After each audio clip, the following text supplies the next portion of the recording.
وقتتان وخير ومدوارم كساق وسلامتون قرارة كاكسهاي الرحماني تشريف بيريد وإيما هالسنغاندنيك بكين بو قسكان آوات قارماني وآغاية ملا باختيار البته كاتو وقت أولنية كتمامة أو فرمايشاتها برسي بكريت بلام مقاطعي كلي هالأجيريد ووكو مشتيك نموني خرواري كريد وبر برسيار أدريد كاتيك برناميك للايان ميديايك ودروس أكريد إما يكمين سؤال ما نشي أويد كاربورد ميديا تشيه كاربورد ميديا لزمانك وسردمانك دروس أويد كحشيمة جمعية فري إنسان كان لشاركانا خرونو زمانك أهمية بياءكات كد صلاة شر أويتو وبيكيك لأحرمكاني كد صلاة أتواني كنترول كات ميدياس أما ضرورتي ميدياس يعني ميدياتيت والنهينية كان وشاراوكان والروالة واقعية دلوزنا كان در أخاد يا واقعية كان در أخاد وقتك إجن أخلاق بروفيشنالية روجنامواني يعني إنسانك رسالتي بقياندنا حقيقة بجوي بينرانو بيسران خويهس تبعة كسكليك بناوة تومار كردن ميجو دس أون ببيروريكان رابردو يخويان أما برامبر براي قشتي أدوين وأخريت بردس الراي قشتي بابزانين راي قشتي كإيما مانان بين چه تعبيريك يكين چوني أخوينينو ما بستكان چون برسي يكين بامن سرطا لقرا نكتيك بيجم وبلبيري نكن وكو درسك بلاتانو بيت نقل خاطرات لەلایەنە ئینسانێک بیرەوەریەک لەلایەنە ئینسانێک سەبارەت بە 40 ساڵە پێش 50 ساڵە پێش دەقاودەق ئەو ڕووداوە نییە کە ڕووی داوە، بەڵکو ئینسان بە گوێرەی تەمەنی لە قۆناغۆ گەلە جۆرا و جۆرە تەمەنیە بیرەوەریەکانە خۆی دەستکاریەکە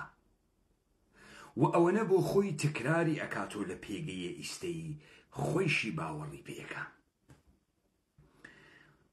بۆیە مهمە ئێمە بیرەوەریەکان تەرەف مقابڵ هەڵسەنگێنین، بزانین چەنێ بەڕوانگەی ئیمڕۆئی دەسی بۆ ئەوات، چەنێ چ بەشگەلێکی لێ ئەشارێت و چ بەشگەلێکی دەستکاری ئەکات، چ بەشگەلێکی ئەقرتێنێت و ڕاستی نایژێت. لەم قسەکردنەی ئاواتە قارەمانی و لەم وڵامدانەوەی مەلا بەختیارە لە مەقتەعێکی کورتە کۆمەڵێک ژەڵەژیاگی بە مێژوویەکی نەغد نەکریاگ دیارە کە ئەهەمیەتی هەست لەلایەنە ئێمەوە هەڵسەنگێنرێت. جاگەر کاکتای ڕەحمانی تەشریفی هەست بێزەحمەت داوایە کامرا بکات کە من کامێراکەی وەرگرم و ئەو زەحمەت بکێشێ لەم مەقتەعە یارمەتی دەرێ ئێمە بێت. کاکتای ڕەحمانی ئەگەر دەنگە من ئەشنەفی بێزەحمەت داوایە کامرا بکەوا دیارە خەلەلێک لە کارە جنابەت هەست.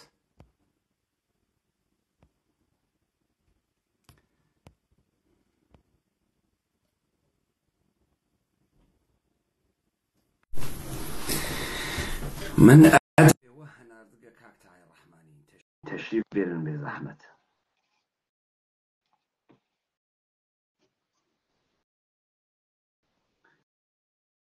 خب لە خزمەتە دیمانەتان وەخێر کاکتا بەخێر بین. تەسویرە من خاسە بەڵێ خراپ نییە، تەسویرتان تۆزێک بچووک بووەتەوە، ینی بەشێک لەسەرتان دیار نییە، ئەگەر تۆزە دووری بخەنەوە باشترە. نازانم کاکتای ڕەحمانی جنابت مشکڵت هەست، هەر دەفعە من لەگەڵ ئێوە ئەم لایڤە ئەکەمەوە و ئاکات بە تەسویرە من ئیستا خاس بوو. ئیجازە بدە کاک پێمان با بزانم لەوانەیە من بچم و بێمەوە. تەسویر لای من عەیبیتیان نییە، بەڵام ئەوەی کە خراپ نییە، ئەوە باشە، هەر ئەوە مەجبورین ئیدامەی بدەین. فەرموون ئێوە فەرموون کاک پێمان. نازانم جەنابتان ئەگەر شتێکتان فەرموو من پێشەکی وێڕای ڕێزسڵاو بۆ جەنابت و بینەران ویستم بڵم کاک پێمان پرسیارێک مەترحکەم لە سەرەتای بەرنامەکەوە لەسەر ئەوەی کە جەنابت بەردەوام لە ئەهەمیەتێک لە تاریخێ کۆمەڵەی مارکسیست لینینیستی و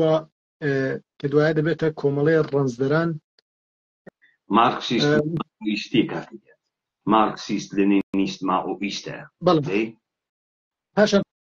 پێ دەڵێن کۆمەڵەی ڕەنزدەران و دوایە دەبێتە یەکێتیە نیشتمانی. پێتان تاریخێکی پڕ ئەهەمیەتە. پێم خۆش بوو سەرەتا بۆمان باس بکەن ئەهەمیەتی ئەم تاریخە لە چیەوەدایە، مهمەکەی لە چیدایە، بۆ وەکو ئەوەی کە من بیرمە جەنابەت باسم لەوە کرد کە ماوەیەک لەو پێش ئێمە هەوڵ دەدەین بە ڕاستیکردن ئەو تاریخە، هەڵدانەوەی ئەو تاریخەوە تەحلیلکردنی بکەینە دەورەیەک بۆ کادرپەروەریە لە نێو ئاخێزی کوردەواری سەربەخۆوە لە جامعەیە کورداندا. بۆ پێتان وایە ئەم تاریخە لە تاریخایە دیکەی سەرزەمینی ئێمە لە ئەحزابە دیکەوە لە سازمانگەلە دیکە کە دروستکراون مهمترە و قابل ئەهەمیەتترەوە هەڵوێستەی زۆرتری لەسەر دەکەن بە نسبەتە دیگەرە سازمانهایەکی دیکە. چی لەو تاریخە تا دەبینن چه ئەهمیەتێک تێدا هەیە؟ ئەهەمیەتە تاریخە کۆمەڵەی مارکسیست لینینیستی ماوۆیستی ئەگەڕێت بۆ مەقتەعە زەمانیە خۆی،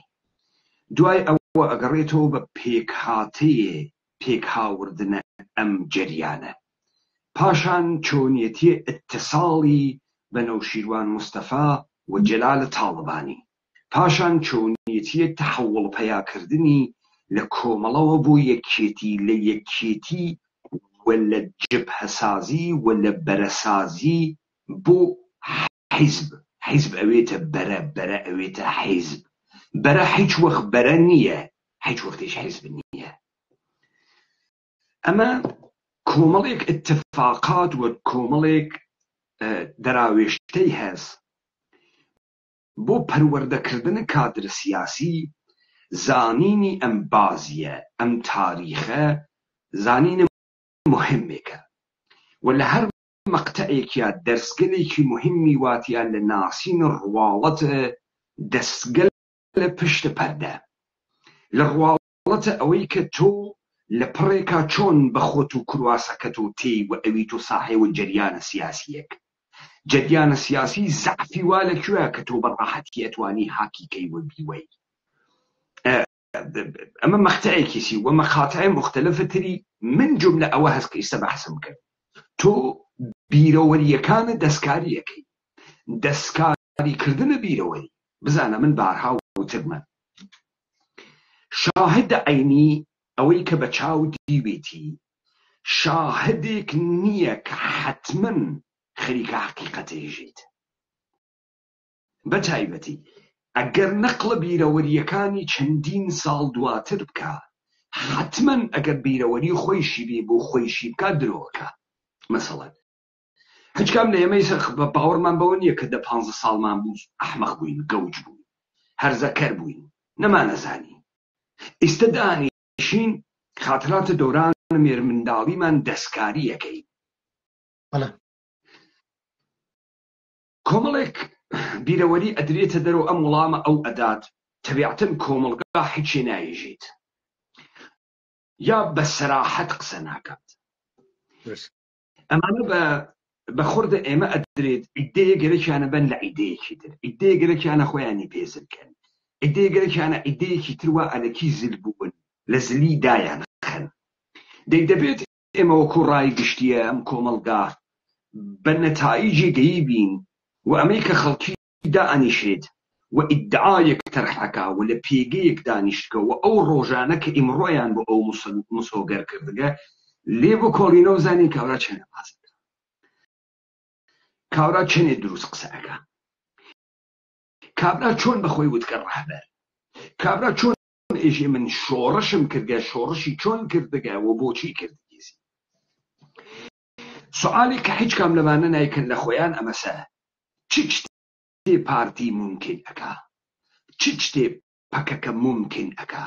ئیمکانی بوون پەیا ئەکا چی؟ و تەبیعەتەن هیچ کە ناڕواتە سەر ئەم پرسیارە بنیادیانە. با ئێمە ئێستا فقط بەڕەسیە بکەین بە عنوانە بیسەرێ بزانین ئاواتە قارەمانی لە 3 مەقتەعە چی ئێژێت. مەلا بەختیار چۆن جوابێداتەوە؟ جواب مەلا بەختیار 15. ئۆکەی؟ بەڵێ بەڵێ. ئاواتە قارەمانی لە بەرنامەی پەنجەمۆرە ڕووداوە 3 چەندین حەڵقە قسەی کردگە یەکجار فرەس. 3 مەقتەع مهمی کە مەلا بەختیاریش دەسەخاتە سەریان هەڵیە سەنگێنین بێکەوە دەنگی هەرتکیان لێدەین بێ زەحمەت کە تا بەڵێ کاکەمان سەرەتا من ئەوە بڵم ئەوەتە قارەمانی باسی چۆنەتیە کوشتنە شاسوار جەلال یا شەهید ئارام دەکات و شەهید ئارام وەکو مەسئولێ گشتیە کۆمەڵە معرفی دەکات و دەڵێ زۆر کەس پێیان وابوو کە شەهید ئارام مەسئولە قەرەداخە سەرفەن و ئەوە درست نییە، بەڵکو شەهید ئارام مەسئولێ گشتیە کۆمەڵە بوو، ڕابەرە گشتیە کۆمەڵە بوو. باز لە چۆنێتی کاتی هاتنەوەی نەوشیروان و مام جەلال دەکا. ئەو مەقتەعە لێ بە من گوێم لێ نەگرکە، ئەو تیکەی چۆنێتی هاتنەوەی نەوشیروان مستەفا و جەلال تاڵەبانی لێبە لێو دووە ئەو مەقتەعی تر کە وتم ئەوە لێبە بەسەرچاو. ئەمە یەکجار مهمە ئەو تیکەی.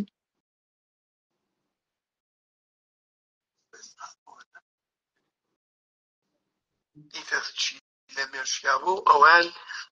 نازانم بەڕاستی، بەڵێ بەڵام بە هاتنەوەی مام جەلال و ئەوان دڵخۆش بوو ناخۆش بوو پێی وەسعەکەی بەدڵ بوو وەڵاهی لە ڕوو دڵخۆش بوو لە ڕوو دڵخۆش بوو چون بە تایبەتی حەزیەکە نەوشیروان مستەفا بێتەوە چون چەند جارە بلای من باس کردنی کاک نەوشیروان زۆر برادەرمان زۆر ڕەفیقمان پیاوەکەم بێتوانێت ئیسفادەی زۆری لێەکەین تا ئەوەشەوەی مام جەلال کەی مام جەلال بێت هاتەوانێ وەڵاهی ئەمری واقع ئەبێ ئەوەمان قبول بێ مام جەلال پیاوێکی ناسراوە ئێمەمانانیش کەس ئێمەمانان ناناسی مام جەلال بەتەنیا بچێتە لایەکەوە بەخوا هەمومان بەتەنیا لایەکە بێت خەڵکەکە زیاتر لەو کۆ بێتەوە بۆ ئەم سەردەمەی شۆڕش پێویست نەمانە ئەوە ڕێی یعنی ئەو وەکو ڕێخستنەی ویست کەڵکیان لێ وەربگرێ یاخۆت بڕوای ئەو پێشمەرگایەتی نەک کۆی تەنزیمی کۆمەڵە تەسلیمی ئەوانکە شەید ئارام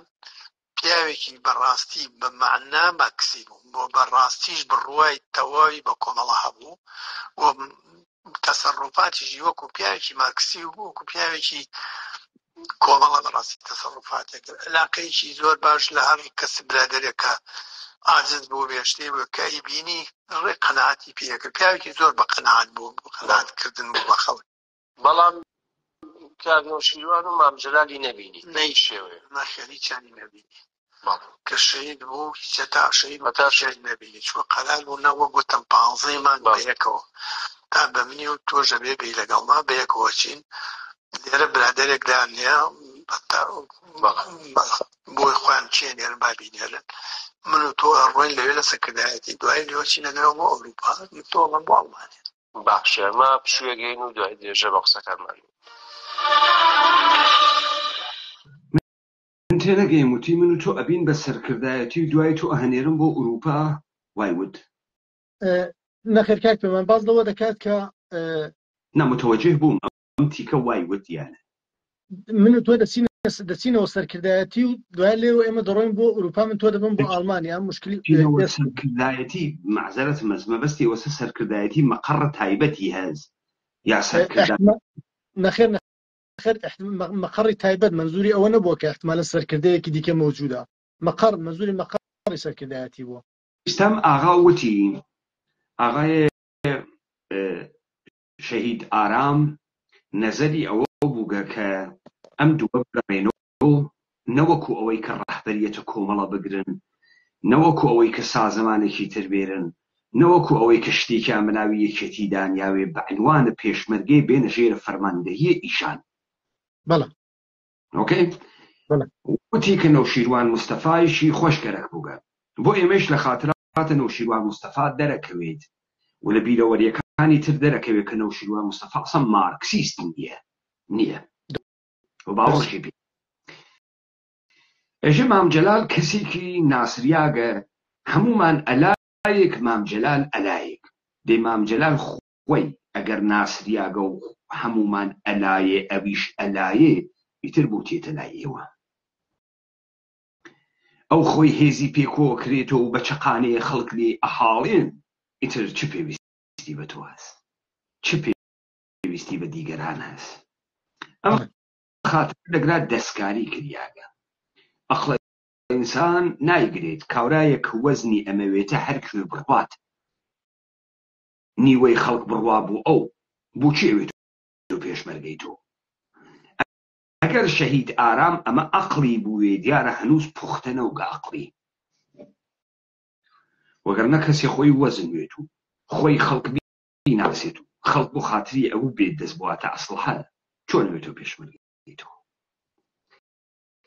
خۆم نەقڵام خاترە ئیرادی هەست لەگرا با بڕۆینە سەر ئەو بەشە دووەمە کاکە تا ئەمە فرە مهم نەبوو بەڵێ کاکەمە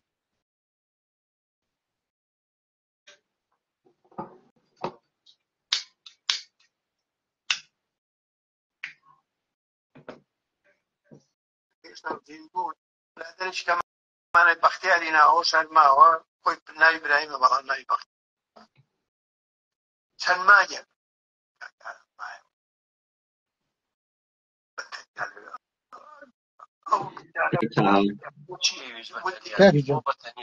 بەتەنیا بوو دقیقەی چەندەوە دقیقەی 33 بەرەوەی قسەکانە ئاواتە قارەمانی لێبێ نەغدەکەی مەلا بەختیار لێ بە 15 دقیقە لطفاً. بەسەرچاو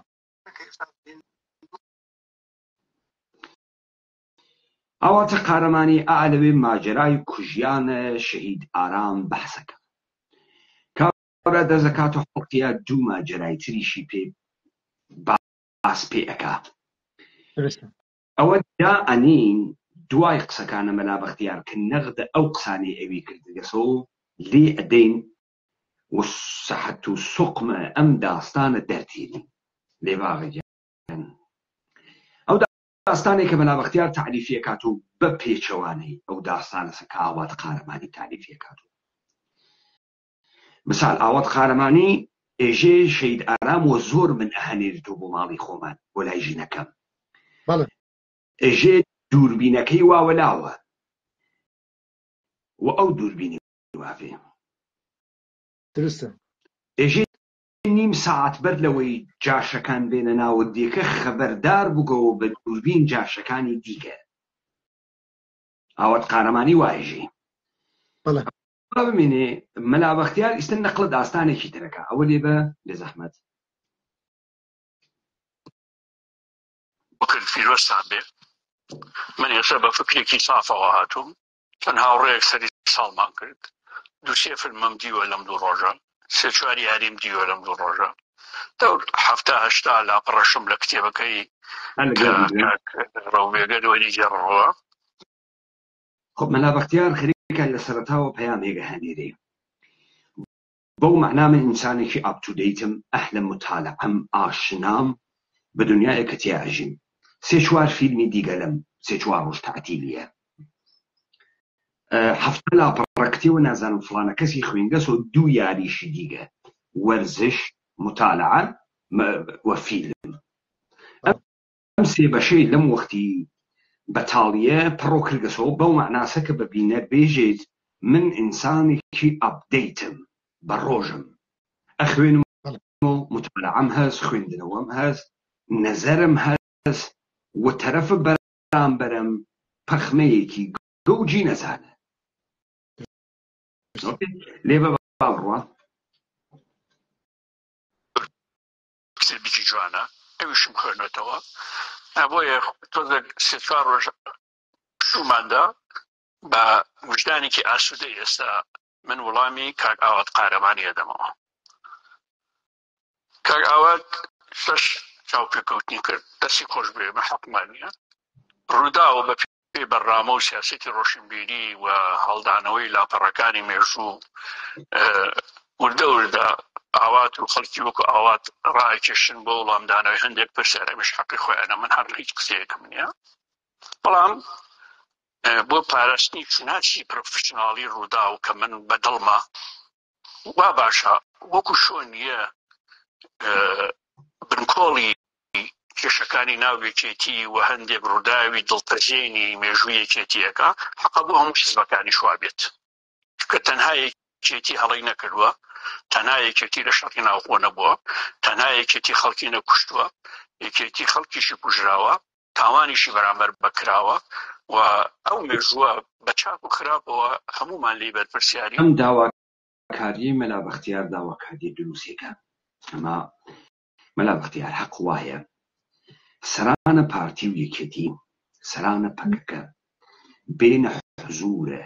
میدیای مردمی نەڕووداو تا من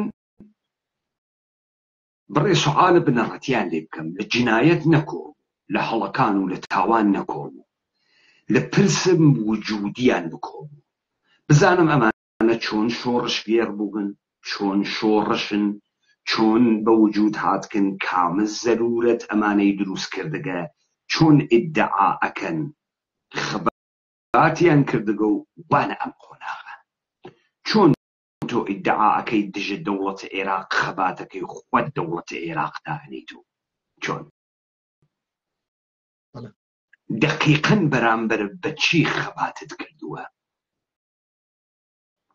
دقیقاً نەغدت لە چی بووگە هاتکیسە دەرەوە بووگیت و خەبات مەسەلەوە هەڵە نییە کە تۆ داکتە لە کاوڕێکە و کوشتە کاوڕێک داگی لە تۆی کوشتگە ئەوە مهمە.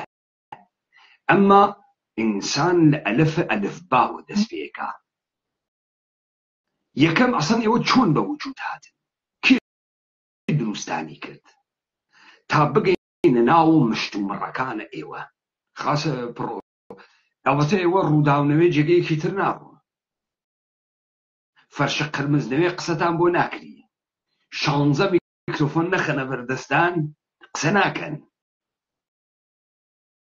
وەختی خۆیشی لە گەوڕە لادەیەکە دەستان نەیەکە و بۆ چوار پینەوە دەست قسە بکەن. ئێستا 16 میکرۆفۆنتان نەوەی قسەتان بۆ ناکری. لێ بە با بڕوات کاکتا. گرنگ ئەوەیە ئەم جۆرە بەڕامانە دەرسمان پیشان بدا، وامان لێ بکە جارێکی تر نەخۆمان نەنەوەی دوای خۆمان ئەو هەڵانە نەکەینەوە. سپاس. بەهەرحاڵ پێشەوەی وەڵام بەمەوە دوو حەقیقەت ئەڵێم. حەقیقەتی یەکەم ئەوەیە کاتێک بەڕێز نەوشیروان مستەفا کتێبی لە بناری دانوبەوە بۆ خڕی ناوسەنگی نووسی، ئاوت قارەمانی عاجز بوو. دوای ماوەیەک ڕەفیقەکانی کە هەمویان ماون ڕەفیقەکانی بدیانە لای کاک نەوشیروان لە لەندەن ئاشتی بکاتەوە، وتبی فەرموو بزان بۆ عاجز بووی ئاوات، وتبی وەڵا تۆ کتێبەکە نووسی و باسی منن نەکردەوە، خۆ من کەمم نەکردووە. ئەوش باسی چی بکەم؟ بڵێم ئاوات قارەمانی جەزای عەلی کاتیبی کوشت بوو بە مایەی ئەوەی سەرانسەری کوردستان شەڕی ناخۆ و خوێن ڕژا؟ حقیقەتی دووەمیش ئەوەیە من لەگەڵ ئەم کاک ئاواتە ئەو ڕاستەکە بەخۆ لە میانە ڕاستگۆیە کە ئەڵێ دائیمەن لەگەڵ بەلابەختیانە ململانێ بووین. معلومیشە ئەو ململانیەکەی نە لەسەر فکر بووە، نە لەسەر ئایدۆلۆژی بووە، نە لەسەر سیاسەت، چکە ئیسەشی چی لێ نازانیە، چ جای 30 ساڵ و 40 ساڵ و 50 ساڵەمەوە بێت. ململانێ ئەو لەسەرەوە بۆ ئەویست خۆی وەکو سەرکردەیەکی گەورە، وەکو ڕابەرێکی گەورە پیشان بدا، ئێمەش لە قاڵبی خۆیان باسمانە کرد. هەر ئەوەندە، لەوە زیاتر نەبوو، لەوە زیاتر نەبوو. ئێستا من تێگەیشتین سەرەتا مەلا بەختیار بوو وتی من دوو فیلمم دیگە هەفتا لاپەڕەکتێوە بخوێن لەسۆ، ببەخشە 3 فیلمم دیگە، 2 یارم دیگە هەفتا لاپەڕەکتێوە بخوێن لەسۆ. ئەو فەرمایشە کە ئاغای مەلا بەختیاری کات دروستە، شتیوان ناکات و ڕاست ئەکا کە هیچ کام لەمانە ململانیە ئیدئۆلۆژیان تێکیان نەوگە، و ڕاست ئەکا کە هیچ کامیان هیچ سەوادێکیان نییە. ڕازەکە نەک ڕەهبەران نێسیان، کەوادریش نێسیان، نەک کەوادر نێسیان، ڕۆشنبیرەکانیشیان نێسیان، سەوادیان نییە. بزان ئەمەی تۆ بێ بڕۆی هایدیگر بخوێنی تۆ و بێ نەقڵە هەستی و زەمانە هایدیگرکەی، ئەمە سەواد نییە. تۆ لە بهترین حاڵەتە مێمۆریستیکێکی کە کۆمەڵێک دەیتا فڕادەیتە دەرەوە. ئەوە مهمە. تۆ ئەگەر هەر مەحسوڵێکە خوێنی تۆ خوێندنەوەت بڕیارەکانت پێیوە دیاروی دەربکەوێت کە تۆ چه هەڵوێستێ، کەی، چۆن، بەرامبەر بە چی ئەگریت. تێگەیشتین؟ ئەوە پێژن سەواد. ڕازەکە هیچ کام لەمانە نە سەوادیان هەست، نە دەرکە سیاسیان هەست. بەوە نییە پاڵی داگەسۆ خەریکی دزیکردنە، بەوە نییە شانس دەرگای ماڵەکەی کوتاگە، بەوە نییە هەرچی خوێڕی ترویت ئستیخدامە ئەکەن، بەکارە تێرن. خۆ ئینسانە گەورە کەرەسەی پێنادەن بتخوا، و ئینسانە سەخیف کەرەستە نادەن تا خەڵکەکە وەکو خۆی سەخیف کە، کەرەستە نادەن ئینسانی گەورە. ئەو قسەی ڕاستە، ئەو قسەی ڕاستە. بڕۆن گوێ لە مەلا بەختی چی بگرن، جەلال تاڵەبانی گرن، بڕۆن گوێ لە ئاپۆ بگرن، بڕۆن گوێ بگرن لە قاسملو، بڕۆن گوێ بگرن لە مەسعود بارزانی. ئەو مهم نییە کە عەبدوڕەحمان قاسمی دکتۆرای اقتصادی هەست، ئەو مهم عەبدوڕەحمان قاسملوو چه هەڵوێستێکێکری چۆن هەڵوێستەگری چۆن قەزایە ئەخوێنێتەوە چۆن ڕەهبەریەتی یەک شۆڕشەکە چۆن شۆڕشێ هەدایەت ئەکا وردە وردە چۆن شۆڕشێک موسەلەح ئەکا وردە وردە تەسلیحێکە تێمە سەر ئەمە ئەو قسانە ڕاستە مەلا بەختیار نەبنە سەبارەت بە ئاواتە قەڵەمەکە وەێ با بزانین هەر ئەمەی کە ئێستا من لە سەوادتم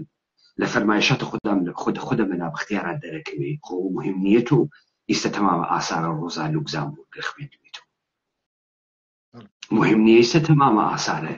ئەنتۆنی نێگریت خوێندوێتەوە مەسئلە سەرە ئەوەسە تۆ چۆن ئەو ئیدعا کە ئەیکەی بەم گشتە سەواتۆ نمود پێیاکات لە بڕیارەکان لە هەڵسەنگاندنە ڕاست و دروست تۆ چۆن تەشخیصە دەی کەسێک قسەیەکەکە ڕاستە یا قسەیەکەکە دروست چۆن ئەمە دەراوێشتەی سەواتە کاکالێبە برایەکی ئاجیز کە ناوی شێخ فەتاح بووە 3 ساڵ لەمەوە بەرهێنایی بۆ لام ئاشت بووینەوە من کەم خۆش بوو هیچ ئەم لە ئەولای تیانە دعوەتم کردن لە ملیۆم ئاوات بوو شێخ فەتاح بوو شێخ ئەشرەف تاڵەبانی بوو کاک ئەنوەر ساڵحی جێگیری مەسئولی مەڵبەندی سلەیمانی بوو کوڕێک بە ناوی عەبدولقادر شەکاک بوو نووسەرە و ئازاد تۆفیقی پارێزگاری ئێستای بەڕێز بوو باوەڕ بفەرمون من بەش بە حاڵی خۆم کە گوێم لە قسەکانی کرد حەپەسا بووم من نایشارمەوە لەگەڵ کاک نەشوران ناکۆکی فکریم هەبووە سیاسیم هەبووە ئایدۆلۆژیم هەبووە بەڵام جنێودان لە بینی من و ئەو نەبووە قەت جنێومان بە یەک نەداوە قسەی وای بەو زاتە وتووە شەرمەکەم باسی بەڕاستی شەرمەکەم یعنی ئینسان ناخی ئاوایە ئەمە ناخی ئەم پیاوە بووە کە خۆی بە قارەمان و خۆی بە هی نەزانێت لە مێژووی ئێمە خۆی بە دەروێشی کاک نەشوران نەزانی یعنی هەڵگەڕانەوەش بەو ڕادەیە جنێودانیش بەو ڕادەیە قسەی ڕق و ناشرینکردنیش بەو ڕادەیە وازی لێهێنەوە ئێمە سەر 3 بابەتی یەکەم شهیدکردنی زەزەرەی عەلی کاتبە بابەتی دووەم شهیدکردنی ئاشتیە ئەبوو بەکرە بابەتی سێمش مەسەلەی زیندانەکەی خۆمە کە ئەم هەنگەی و ئەم هەنجونەی جارێکی تر لە کولەرەدار هێنایە دەرەوە بە حسابی خۆی تۆڵەیەوە کاتەوە من وەڵامم داوەتەوە بابە لە عەمەلی محافظ نەبووی چی بکەم وەڵڵا حەزمە کرد لە من دەورت زیاتر بێ بەڵام کە نەبووی من چی بکەم شایەتیشم هەیە نەبووی تۆ شایەتت نییە کە هەبووی شایەتەکان شایەتی دەن کە تۆ لەو عەمەلێنەوەی بەرحاڵ دێمە سەر ئەوە با لە تەسەلسلەوە دەست پێ بکەم شەهید ئاشتی تەمان من ئاوات قارەمانیم لە دەشتی هەولێرەوە هاتم لە یاخسەمەد کاک مەلا بەختیار لەگەڵ ڕێزم بۆ جنابە بە پێوەرە ئەو شتەی کە لە کورد ئایەتیە پێئێژن سیاسی بوون ئاواتە قارەمانی سابەتیەکان لە گشتان سیاسی ترە ئەوەی کە جەنابە ئێستا ئیتهامە خەیتە سەری ئێژی لە حەدی ئەوە نەبوو فڵانە جێگە بگرێت ئاواتە قارەمانی بە نسبەتە کێکەرە بە نسبەتە مەسعود بارزانی بە نسبەتە خولەسەناوی بە نسبەتە پاڤڵە تاڵەبانی ڕاهبەرە یەکێتیە کۆمەدیە 5 ئاواتە قارەمانی بە نسبەتی کێ بێسەوات بەڵام ئاواتە قارەمانی بە نسبەتە کامیان زۆر حرامزا کە تا ئەم دەقیقە ماگەسم نییە دەیخۆ ئەمەی ئێوە نیشانیە دەن ئاواتە قارەمانی نمونەیە سیاسەتمەدارە کورد ئایەتیە ئێژینە ئێستا من بۆ تۆ دەری ئەخەم ئاواتە قارەمانی لە گشتتان سیاسەتمەدار دروستە با دەری بخێن بزانین ئەم ترۆتۆسکی و لنین و پۆلخانۆف و ئەمانەی وان ڕەهبەرایەتی ئەم حیزبانە کێن کە ئاواتە قارەمانی دەمان بێسەواتر کێن ئەم تئۆریسیەنە گەلک کە لە کۆڵۆفتانە کێن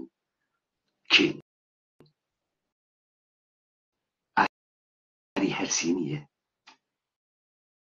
فازە و میرانیە واقعا کێس هەمێ حاجی مەحمووە کێن ئەمانەی وافرە باسەوادن وەلیاقەتیان بووگەمە ئەو حیزەکەی مەحافظە سلێمانی چینەوە هەڤاڵ ئەبووبەکر هەڤاڵ ئەبووبەکر لە قارەمانی باسەواترە واقعا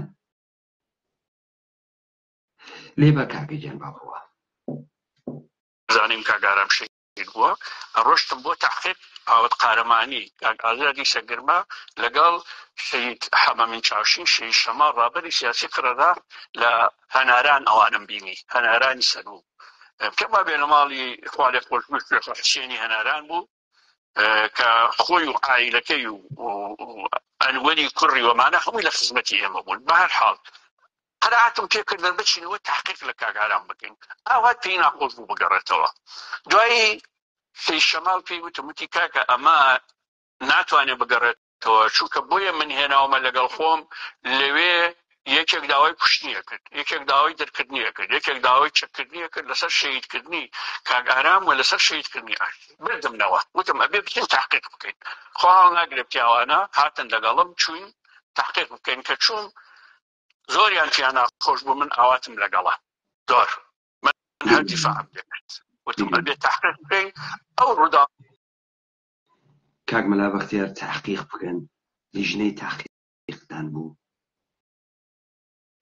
کاک مەلا بەختیار ئێوە واقعا لە تحقیقکردنە تانزانی بە نەتیجە بگەن کارناستان بوو من باوەڕم بە کارناس نییە باوەڕم بە وەسە کە ئێوە بەر ئەساسە چی تحقیقەکەن کێتان بوو کە بتوانێت بڕیارە دروست بە بزانێ لەگەڵا چه ئەتەفاقی گەوتگە تەمامە کون و کەلەبەرەکانە ڕووداوێک ببینێت کێتان بووە و کارەیە توانی بکە ئەمەی کە نەفسە تحقیقتان بەڕێوە برگە دروستە دەستان خۆش بەڵام چۆن بڕیارە ئەو پێشمەرگانە مەدە نەزەر قرار نادەن کە ێژێ یەکی وتی شەڕەمیکەین یەکێشی وتی دەریکەین من نەویگم لە پەلی هاوردمە ئاغا شەماڵ تۆ چکارەی ئەگرا حیزب مارکسیستی لێنینیستیە یا گەلەگالە لەگرا پرینسیپ و ئوسول مەوجودە یا مەوجود نییە مەلا بەختیار فیلم تەماشاکەین بێزەحمەت بڕۆ سریاڵێ کەس بەناوە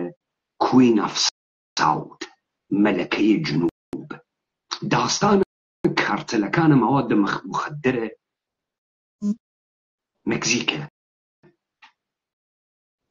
بڕۆ ئوسول و پرینسیپە کارتەلەکان کە مشتی جنایەتکارن مەواد فرۆشن دوێنە لۆیاڵتی وەفایە بە ساحێوکار و ڕئیسە کارتە و بە کارتەلەکە دوو بە کارتەلە مەوادە مخدر ئێژن فامیلی یعنی بنەماڵە سێ بڕۆ تماشا بکە ئێل سانتۆیە ئێلکوادۆری بولیڤیایی بۆ خاتری ئەوەی کە کۆکاین بفرۆشێ بەمانە مطمئن بوێت کە ئەمانە مەئمور نییە تا 4-5 مەرحەلە حتا مەرگ ئەیانوات ئەشکەنجە تا سەر ئێسخان خۆیان لێکا بە پۆلیس خۆیان لێکا بە نیرویە ئەمنیەتی لێیان ئەدات کاورا مەواد ئەفرۆشێ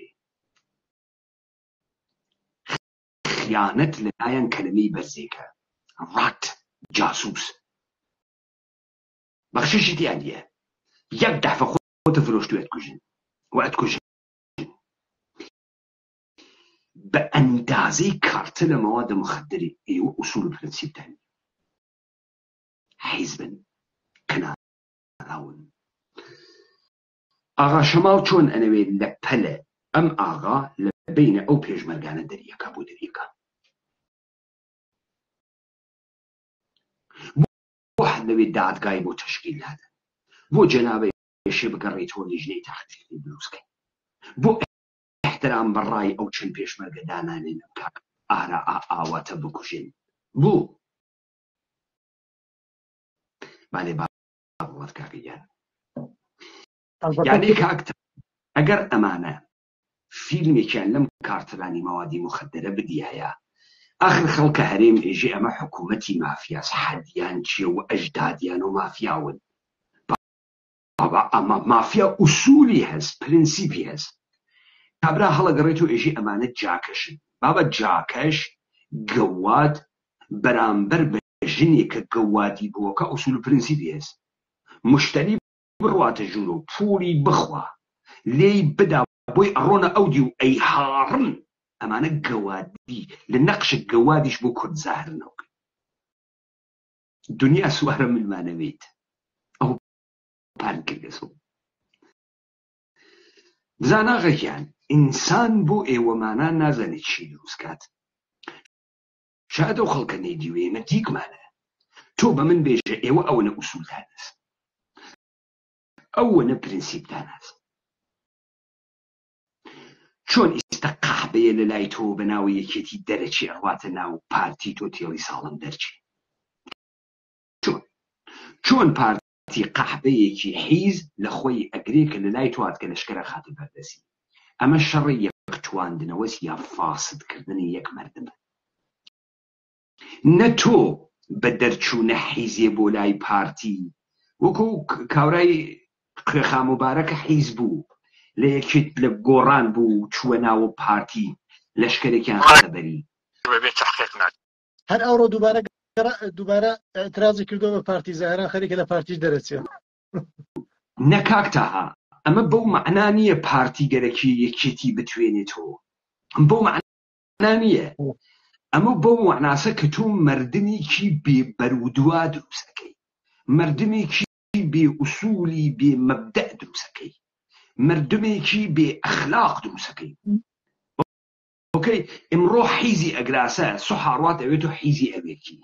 کەسیش کەری کاری وەکاری ویە کەس خەڵکیش ئێژێ ئەشۆبی لا پیای زندگی. ئەمە جامعەیە بە فەساد کێشانە. ئەمە مردمێ نامەردمکردنە.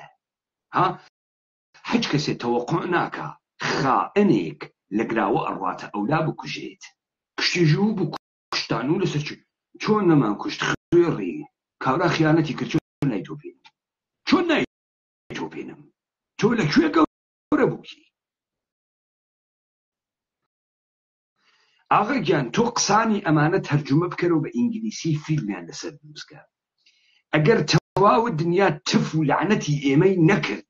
من ناو خۆم گۆڕم. هەرچی قساکەن بیکەنەوە ئینگلیسی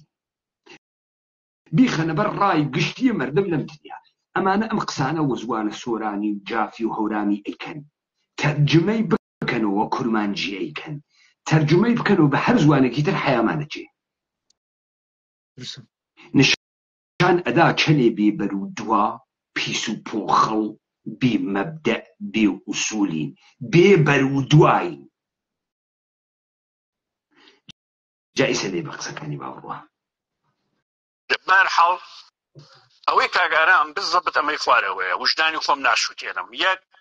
ئەو ڕۆژە لە تەنگی سەرا بن ئێوارەکەی ئاوات ئەڵێ من ئەچم خێزانەمە بینم لەسەر زەل کاک ئارامیش ئەڵێ ئەم ئێوارەیە ئەمەڕۆ ئیشم هەیە ئیشی نووسینی وانم هەیە سبەینێ بڕۆ لەسەر بارێکە بن ئەو مەناقشەیەکەن ئەو هەر ئسرارەکە لەسەر ڕۆشتن دوایی پێڵێ هەر ئەڕۆی دوربینەکەم بۆ بەجێ بێڵە ئەڵێ نەوەڵا من لەسەر زەل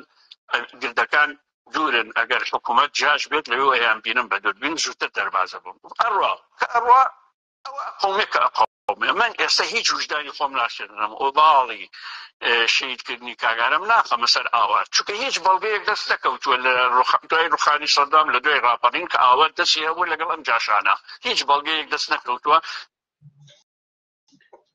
کاک مەلا بەختیار لە ئیبتیداوە وتم نێرەکەر بە گون و ناناسن. کاک مەلا بەختیار من لە پشت سەرە خۆم کتیوم دانەنیاکە تا نیشان بە من سەواد بەست. دەست هەبوون لە کوشتنە کەسێکە بۆ مەعنانیە ماشەکەی تەقانگە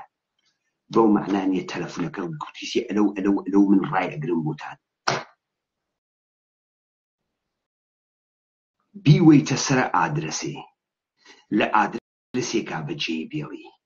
ئامدانە تەنیایی کەی ئەمە دەست لە کوشتنە کاورانیە چییە ئەی ئەمە کوشتنە کاورانیە چییە ئەی ئێوە خیانەت بە چی ئەزانن من نافهمم یەکی بە من بێژێ وەختی ئیژن دەسی بووگەی ئەنی چی کردگە یعنی ماشەکەی تەقانگە چی کردگە چوو لیژنەی تحقیقیت ئێستا خۆت ئێژی ئاواتە قارەمانی وانە ئێژی ها ئاواتە قارەمانی ئێژێ من هەروتم ئارام مەڕۆین ئەو هەروتی بڕۆی گەینە پۆلێ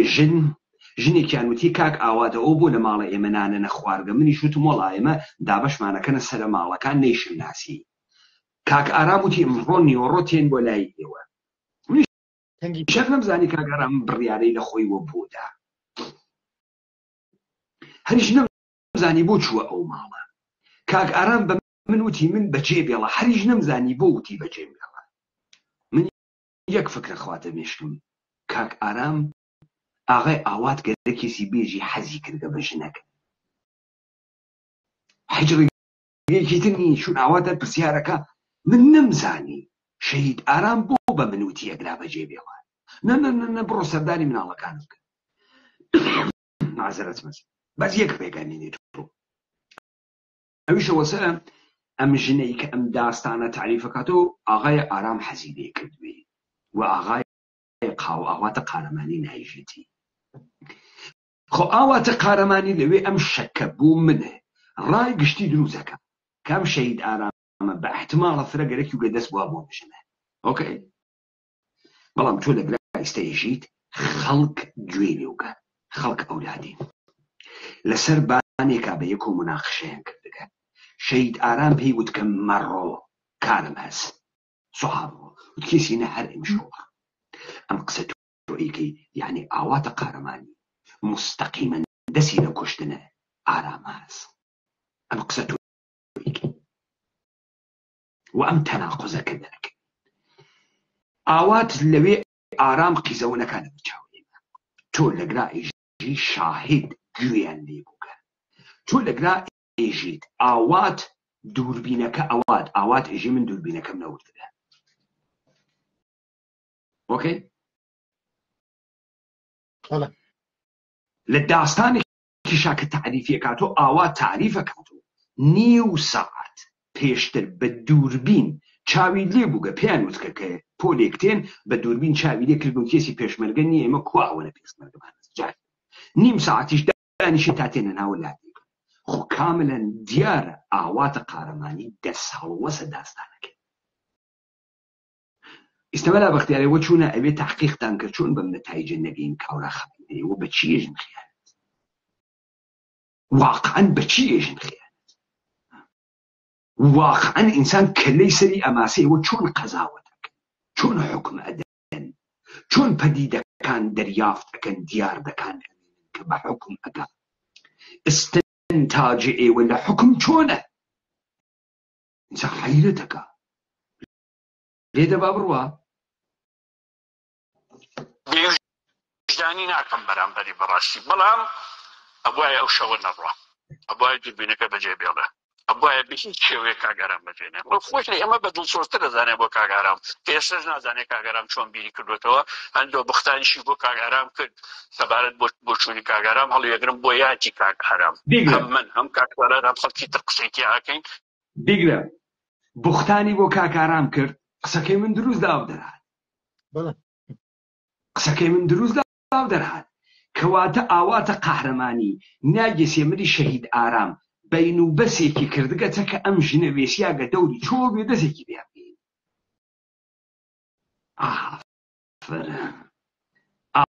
ئافرم قەهرەمان دێ ئاواتە قارەمانی لە ئێوە پیاکتر نییە لە ئێوە زۆڵتر و سیاسەت بەدارتر نییە ڕەحبەرتانی داگەوە کوشت بە تۆمەتی خسکەسە پاڵی کە نەزەری ئەو ژنەی بوو کاک تەها من تێنەگەی یامە کێتە یەگەینم داستان تێخۆ من ئەو کاک مەلا بەختیار و وعدەیەکەیەدا ئایەندە ئەدات کە تێت بوختانەکان بەحسەکە ئیستا من لە قسەکانە ئاواتە قارەمانی بە تۆ وتم یەک دەلیلی هەست کە ئیسراری کردووە و زۆر ئاواتی دەرکرد ئەوەی کە تەماعی بوو گە بەمژێنە ئەو لەوێ ئێژێ من نەمزانی بۆچی قبولی کرد بڕێنەوە ماڵە بۆچی ئەمانێنێ ئۆکەی خب ئێژە من وجدانی خۆم خراو ناکەم چی وجدانە خۆم خراو ناکەم کاک مەلا بەختیە تۆ بە گوێی خۆت گوێت نێوگە کاراوت کێسی ئاوات جێ هێشت عەلا ڕقمەوەی کە ڕەحبەر دەستوری پێدا نەبوات دێ ئەگەر ئارام ڕەحبەر وایە مەشا یەک فیشەکی لێ بابی کوشتێ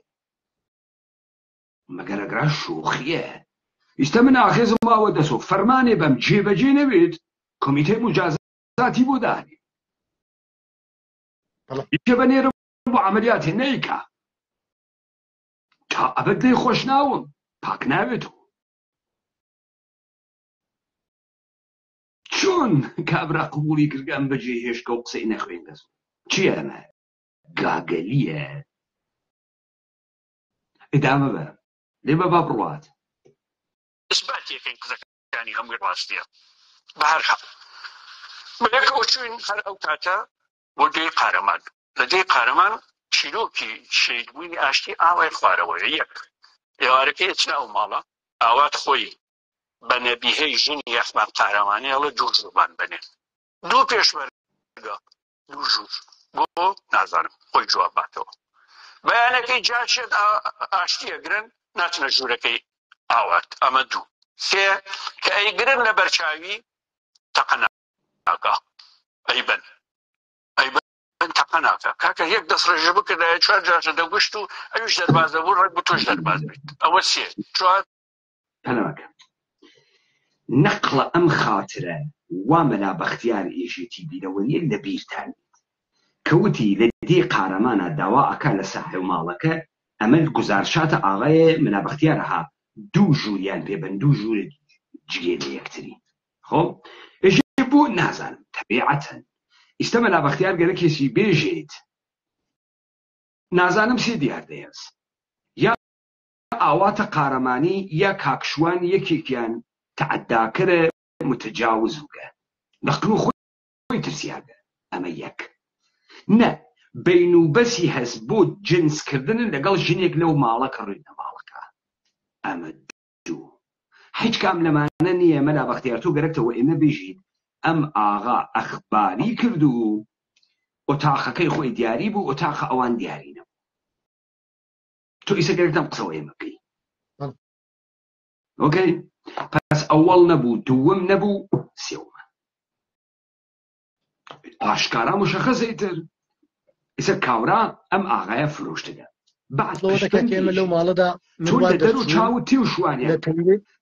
دەست ڕێژێکە بکردایە چواریانە بکوشتایە بۆ کاری واتە لەگرا کاملەن دروسە تۆ ئوسوولە پێشمەرگانە و جەنگە قارەمانی و ڕەحاکردن ڕەفیق و دەستوەشاندنە لە دوژمنە بۆ دەکەن لێ بە با بڕوە بەس لە هەموومانەیەنم نامەکەی شەید ئاشتی خۆی شەید ئاشتی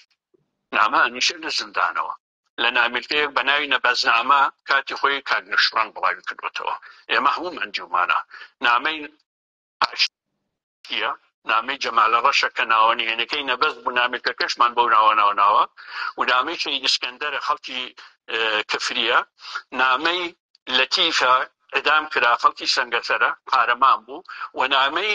محەممەد زەنگانەیە کە ئەوش قارەمان بوو ژنبەرای کاکۆشت ئەیدام کرا ئەمانەمان بڵاو کردەوە نا لە نامەکە ئاشتی بەبێتە مومش ئەڵێ بە دوای کەسان مەگەڕێن ئاوات قارەمانی منی بەگرتە چیرۆکەکە گەڕێتەوە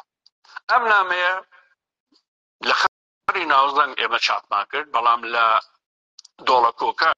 دەستیان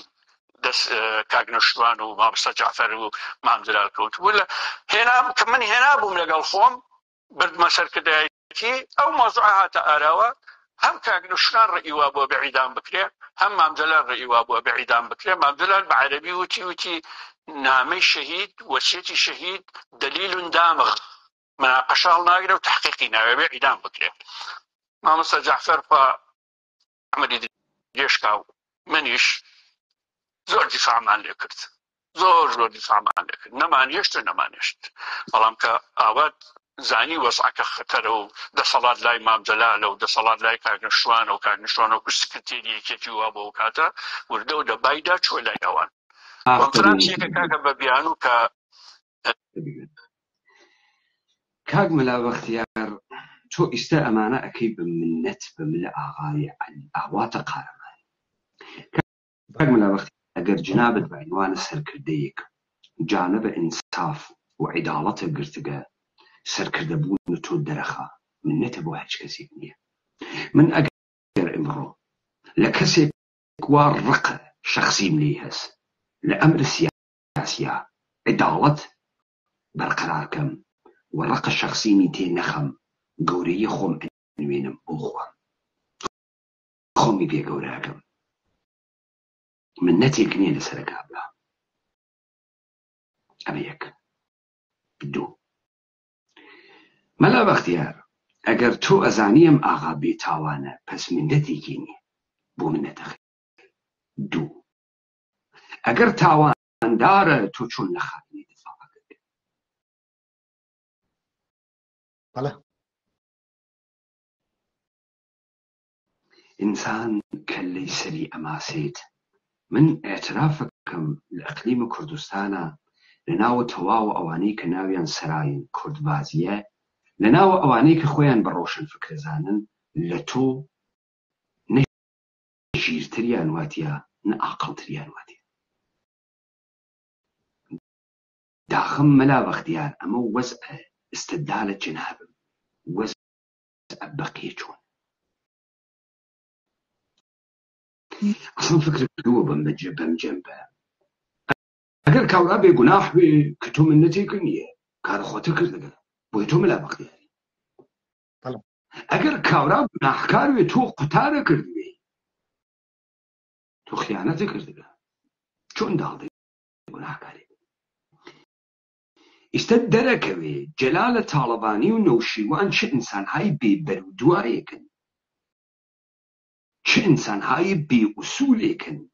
چه ئینسانهایی نەفەهمێکن یعنی چی ڕووی بوو ماستاوکردن خۆی نزیک کردو لە جەلال تاڵەبانی جەلال تاڵەبانی خایەماڵی نەگەرەکە ئەوە بۆ فکرتان کردگەی کێشێ گونی کەسێ دەسماڵ بکێشێ جریانە سیاسی ئینسانە وەفاداری گەرەکە لۆیاڵتی دەی تۆ بۆ دانێ خائنە کوژی چون وەفاداری نییە بۆ بزانە تۆ بۆ کەسێک دزوێ قماربازوێ پولەکیوێ پۆستی گەورەی پێنادی بۆ نایوێتە دەستگای ئەمنی بۆ خاتیوەی زەعفە ماڵیە کەسی بەڕاحەتی قابلە خەریدن و کڕین و فرۆشتنیەکە بە $100 کڕێت بە $100 فرۆشت جەلالە تاڵەبانی دەسماڵکەرە سەرە گونی گەرەک و مام جەلال فرەسکە زلە و بەڕاستی کەلەی سەرفرە قەشنگە و تۆ فرەنێرە کەریت و ئەمە کابرای خۆشەویستە کرد بەلای مام جەلال و عەجەب کەرێک و مام جەلال عەجەب کەرێک و گەنەوشی بامسەبا من کاورا حتا بەیانی بە شان و باڵما هەڵبا ئەوەنە تەسیرم تێناکە تا سۆحایش جمین بدات ئەوەنە لە بڕیارە سیاسیم تەسیر ناکە بەڵام کەسێک ئەتوانی لە من نزیک بێت کە وەفای بە من بوێ بە ئاخێز بوێ وەفام بەلاوە مهمە حەجێکی ترم بەلاوە مهمە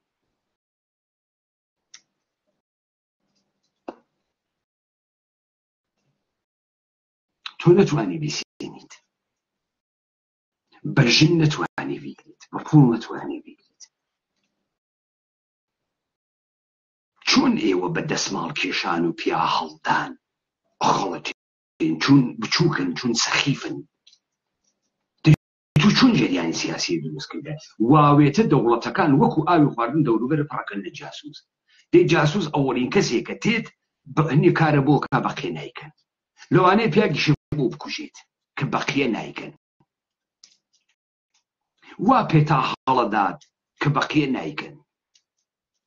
جاسوس گواکە بۆیە معیارە ناسینە جاسوس ئەوە نییە جمێن پێدا من ئەوەی جمێنم پێدا بە جاسوسی نازانم بەرامبەر بە حافێز من هەڵساوم باسی کۆمیتەی هەرێمەکان و نەخاشەکەم کاکتا لێ بە ئەمە دەرسە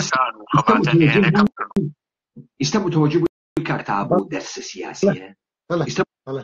ئێستا تێگەیشتی بۆ یاران نێشێ دانیشن دەورەی ئەم تاریخ بخوێن تا من تەوزیحی بەم کە دەرسە سیاسیە ها ئوردو دەرسێکە تێ ئینتقا دەکا بەرامبەر بە یاران کە خۆشەویستی ئەنوێنن بەرامبەر بە ئاخێز و ڕەوتە شۆڕشە خۆیان و ئەزانە لە من مستەبدی دروزەکە من بەلام و مهم نییە زەم و پیا هەڵدانە خەڵکی چون دقیقاً دوژمن لەوێ خەفتەکە من ئەگەر پیاگۆم بەغەڵەتە هیچ کەسێک ناومە ناپیاک ئەگەر گەورەوم بچمێنە هیچ کەسێ بچووک ناو بە تۆمەتە هیچ کەسێ بچووک ناو ئەگەر گەورە نەوم بە مەتحە هیچ کەسێ گەورە ناوم حضور نییە بە دیاردەکان و بە ڕەفتارەکانمانە دیار چۆن ئەمانە مطمئنن لەوەی کە کاورا خائینە و نایکوژن بۆیە بەلای ئێوەوە هیچ چمکێک هیچ اعتبار مێژوویەکی لە زێهنە ئینسانان نییە خاین کیس ئێستا من ئابەختیار بۆ ئێمەش دەرکەوت جنابیشت ئەلا ڕەخمەوەی کە ئینسانە فەهمیدەیەکی باسەوادی قسەهایە کە مەترەحیەکەی محکەمە پەسەند نییە ئاوات قارەمانی قوتار ناکە تۆ خۆت محکومی لێدا یا ئاوات بێگوناحە کە تۆ ڕاهبەرایەتی خۆتە کرد بگە ئینسافە خۆتەوە خەرج داگە بۆ گۆڕی خۆت وکە یانە گوناحکارە تۆ پۆخڵە کردە بووی هاودەسی کردەدەیە دەی بە کاکتا بۆ گوایە باسی ئاوات قارام نەکردوێ من باسی کەسی ترم نەکردووە باسی خزمەتەکانی کۆمیتەی هەرێمەکانم کردووە ئەی برادەر علاقی بە تۆ هەیە ئەمە لەوەوە خۆی لە مقابلەکە ئەڵە من لەوەوە ترازام لە مەلا بەختیار سەیری عەقڵەتی ئینسانکە لە ڕووداوێکە هەیە لە قسەکردنێکە لەناو کۆنفرانس مەلا بەختیار وەسا قسەیەکە گریمان هەڵەبوو باشە ئەم هەموو ڕقە ئەیانەیە لە ساڵی 1970 تا ئێستا ڕێک 44 ساڵە تۆ ڕقت لە من بێ لەسەر ئەوەی کە لە گفتوگۆیەکە باسم نەکردویت هەموو خزمەتەکانی من ڕزگارم کردووی لە کوشتن ڕزگارم کردووی لە قەرەدا ڕزگارم کردووی لە پێشمەرگەکان تۆیان قبول نەبوو حتا کە سیدوانی شەیدە بە تۆیان قبول نەبوو بنێرینەوە بۆ ئەوێ مستەفا شاوڕەش نێررا بۆ ئەوێ هیچی ئەمانە دەبەرچاو نەگرت تەنها لە یەک دێڕا من باسم نەکردبوویت بوو بە ئەم ڕقە بوو بە قسەکانم من دەرکەوت مەلا بەختیار تۆ بە پێشەوانەی ڕای ئەم گشتە کەسانە لەم ئاغا دفاع کرد بوو دەردار حەقوقی جلسەیەکە دانیا لەسەرم ئاغا قسە بکەی لەسەر چۆنیەتی کادر پەروەری قسە بکەی لەسەر بەراعەتم ئاغا قسە بکەی تۆ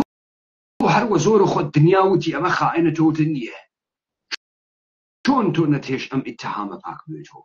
من هەر کەسێگەرەکی ئیتهامە بۆ یارێکی یاخیزیا بۆ خۆمان دابنێت خۆم بەر لە گشت کەسێ تێلمی بڵاویەکەم لەبەرەوەی ئەمە چییە ئەینین پێی تۆ لێ ناوێت و ئەمە ناوە کوڕم گەرەکە ئیتهامی لە ئێمە بدات ومن نێدمێ ناوە پابلیک وەشی و شیتاڵی نەکەم چۆن تێڵم کاورانە خۆی دەمواکە تۆمەت دروستکە بە ئەژدادیا تێمە خوار چۆن تێڵم کاری بابکە ئیستە کاکریان ئەوانە گشتی ناڕازی بوون ئەیان و ئەمە خائینە جنابەت ئەوون وانیە چۆن ئەمانە قانع ناکەی چۆن جەلسە دانانێ و حکم نادێ و ئیژی ئەم بەڵگ تبقان بەڵگە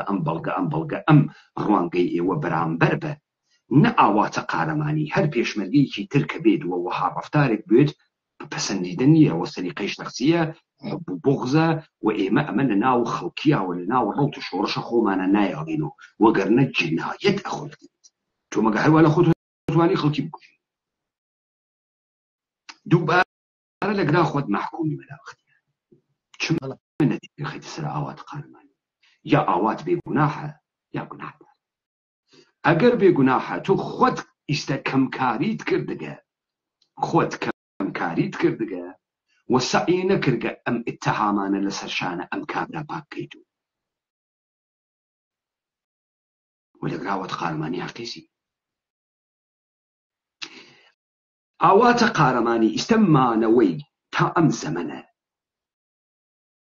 دەلیلە بەر پاکبوون خۆی دانێت گشت کەسیش وازانێ ئیتر یا مام جەلال گەوادە یا ئەگەر مام جەلال پێ خاسێکەوە کوردایەتی کردگە خائنی کوشتگە کامیانە چۆن ماگە سۆڵاغا دە ئێمە تۆ ئیژیتی ئەم لە گشتیان زۆڵتر و سیاسەتمەدارتر وگە ئەو گشتە تۆمەتەی بەسەرەوە بووگە دەستی لە کوشتنە سەرکردایەتیا بووگە لە دانە دەسە پێشمەرگەهای مختلفا بووگە شەڕی ناوخۆی هەڵساندگە هەنووزی کەمزە قوتەی سەری دێ تۆ سیاسەتمەداری واتە دیگە واقعەن ئەمە قاچی داگێ لە حەف ئاوقولی تەڕنەوگە لەمە زۆڵتر هەست خۆ نییە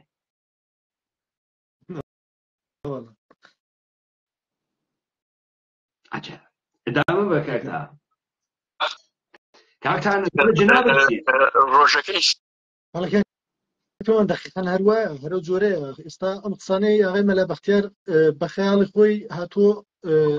بە جۆرێک ئەوە قارەمانی بکوتێت بەڵام ئەمەلەن خۆی کوتا خۆی مەحکومە یعنی تۆ یا دفاع لە جنایەتکارێک کردو لە خائنێک کردووە کە ئەو کاتە خۆشت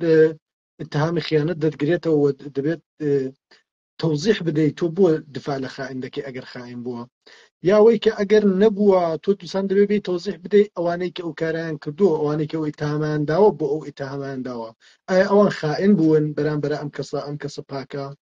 دلیلی ئەمە چییە خۆ هیچی ئەمانە ڕۆشن نییە و مەلا بەختیار سەرفەن پێی وایە هەر بە جێڕانەوەی ئەم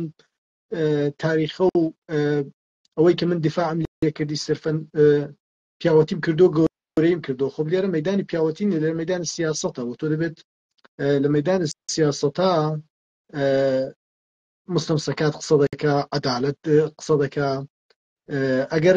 تۆ بە دوای عەدالەتەوە بووی ئەوە دەبوو سابتی بکەی بۆ ئەو کەسانی دیکە کام کابرایە پاکەوە عەدالەت تەسبیب بکەیت دڵی ئەوانیش پاک بێتەوە تا ئەوانە وەکو هاوکارانێک لەنێو جەریانێکی سیاسیە ئێوە 44 ساڵ دڵتان لێک کرمێ بووە یعنی لە ماوەی 44 ساڵدا ئێوە لەناو جەریانێکی سیاسیدا کە بەردەوام دڵتان لێک کرمێ بووە چۆن ئەم دڵکرمێبوونە باعث بۆ ئەم جەریانە سیاسیە هەروە ماوەتەوە تۆ هەر ئەمە نییە ئەمە بگرە نەوشیروان مستەفا بەنسبەتی ئەم نسبەتە بە نەوشیروان مستەفا هەر بەو دەستە واغای تاریخ نووسەکەی وا نەجمەدین نازانم چی بەنسبەتی مەلا بەختیار بەنسبەتی ئەو ئەم هەموو کرمە و ئەم هەمووە حەقدە چۆن نەبووتە هەژدیها لە نێو ئەم یەکێتی نیشتمانی و یەکێتی نیشتمانی قوت نەداوە چۆن ماوەتەوە ئوسوولەن ئینسجام و مانەوە و هۆی یەکانگیریە هەر ڕێکخراوێک هەر سازمانێک هەر گوریانێک هەر جامعەیەک هەر دێک ئەوەیە کە پاکی سەداقەت وەفا لە نێو خەڵکەکەیدا هەبێ دەی ئێوە عەمەلەن دانە بە دانەتان دژی یەکترین دانە بە دانەتان حوقتان لە یەکەیە حسوودیتان بە نسبەتی یەکتری بووە بە قسەی خۆیان ئێمە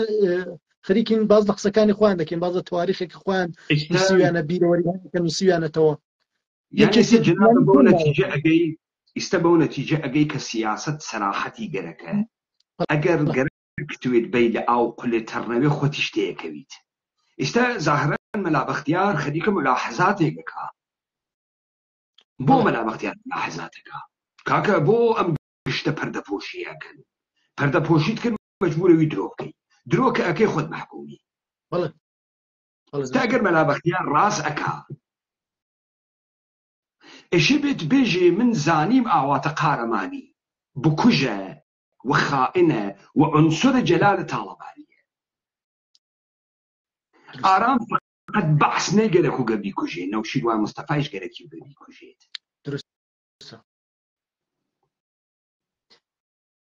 بەبڕوای من کاک پێمان ئەو تاریخە فقط زمانێک دەردەکەوێت حقیقەتە ئەم تاریخەوە جێڕانەوەیە کە ئەمانە لەم تاریخە دەیکەن و ئەم تاریخە بەردەوام خەریکە تەولیدە مەڵغەمەیەک لە سەر لێشێوایی دەکات لەو ئەفکار عمومیداوە هیچ کاتێکیش ڕوون نابێتەوە تا نەچیتەوە سەر ئەوەی کە ضرورەتە دروستبوونێ یەکێتیە نیشتمانی لەسەر نابودیە کۆمەڵەیە ڕەنجدەرانە و یەکێتی نیشتمانی دروست دەکرێت کە کۆمەڵی ڕەنزدەران نابود بکرێت. ئەگەر تۆ لەو زاویەوە توانیت بیخوێنیتەوە ئەم تاریخە، هەموو ئەم هەڵقانەی ئەوانە باسی دەکەن دەسێتە نێو یەکەوە بە تەنزیمی دێتە دەرێ. ئەوەی کە واداریانەکان تاریخ بێژن نەقدکردنە نەقدەکانیانە، نەقدکردنە خاتراتیانە. ئەگەر نەین ئێمە ئیستە ئەمە نەیژین، کەسێک نەبوو وتەکانە مەلابەختیار نەقد کاتەوە. مەلابەختیار سندووقچەی ئەسرار فرەیەکە و ناوی بیواتە گۆڕتەکە خۆیە. ئیستە بۆ ئێوە دەکەوتۆ لە مێژووی 40 ساڵەی وڵاتە خۆتا لە ئینسانهایە کە زیندون نازانی چۆن مێژووی سەدری ئیسلامە زانی، چۆن ئێعتماد بە مێژووی نووسیاگەت جوولەکە ئەەکەی، چۆن بە قەتعیەت و ئێژیت سلسلەیە سەفەویە مەوجود بوو، چۆن بە قەتعیەت و ئێژی سوڵتان سەلیم مەوجود بوو، بەوەی کە تەمامە سوڵتان سەلیمت ئەوەنە یا شەڕکردن یا سێکسکردن. تۆ ئەگەوجیت ئەوێ تۆ چیرۆک گشت کەسێ گەرەکی بێژی منم چیرۆکە ئەزانم، وە گشت کەسێ باوەڕ چیرۆکەکە. ئەگەر ئێستا ئێمە نەیبێژی مەلابەختیار ئەم قسانەی خۆ فەزڵە تۆ دەرناخە، تێخۆ لەسەرە کەوت، خراو لەسەرە کەوت. ئەمە نیشانەدا اتفاقاً ڕەهبەر ئەمە نیشانەدا اتفاقاً پاڵپشتە گەندەڵی بووگی، پاڵپشتە جنایەت بووگی و نەتێشتگە شەفافیەت دەرکەوێ، زەلالی بوێت لە کارەکانە. ئێستا لێ بەکاتە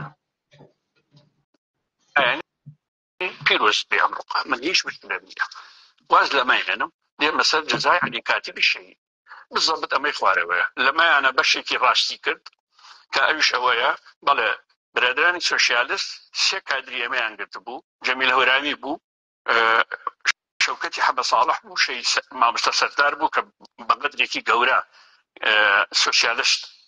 کوشتیان. ئێمە لە مەڵبەند دانیشتوین. چێن مەڵبەند؟ کاک حەمەی فەرەجی ڕەحمەتیە، حاکم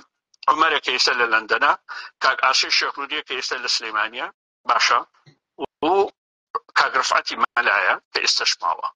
دانیشتین لە مەڵبەند. بناقشەی ئەو وەزعەمان کرد، وەزعێکی زۆر خراپ بوو، زۆر خراپ بوو، چونکە لە دوای ئەو ڕووداوە کە ئاوا تەقانیەوە بە هەڵە تەقانیەوە، منیشە ڕوونی یەکەمەوە خۆی نازانێت دیفاعیش لە خۆی بکە، ئەوەنە ڕقزاڵە بەسەریان، نازانێت بەرگری لە خۆی بکە. دوای ئەوەی ڕووداوی لەلای عەلی کاتب ڕۆدا، برادرانی پارتی هەموو کاک مەلابەختیار ئەو قسەتە دروستە، ئەمانە ڕق بەسەریانە زاڵە، ناتوانن دفاع لە خۆیان کەن. مەلابەختیار تۆیش محافزەکاری بەسەر تازاڵە، ترس بەسەر تازاڵە، ناوێری دفاع لە خۆت بکەی.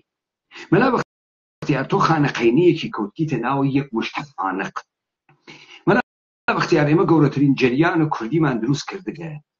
مشتێ خۆوە سلێمانەی کەر، سلێمانەی نێنها، خۆوە سلێمانەی کەر، لە پشتمت دروشتە سلێمانی شارە ڕۆشنفکری، وا کەڵە بلیمەتەکەیان ئەحیانەن بەختیار عەلی و فاروق ڕەفیق ئەحمەقە ڕقیانە لە ئاخێز ئەڕۆن ئەچەسپنەوە پەکەکە. من ڕۆژ نییە دەسم کە فێلیان نەدەم ولیان نەدەم، تا لەم مردمەمانە هێز دەربێرم. تۆ دانەی خانەقەینیت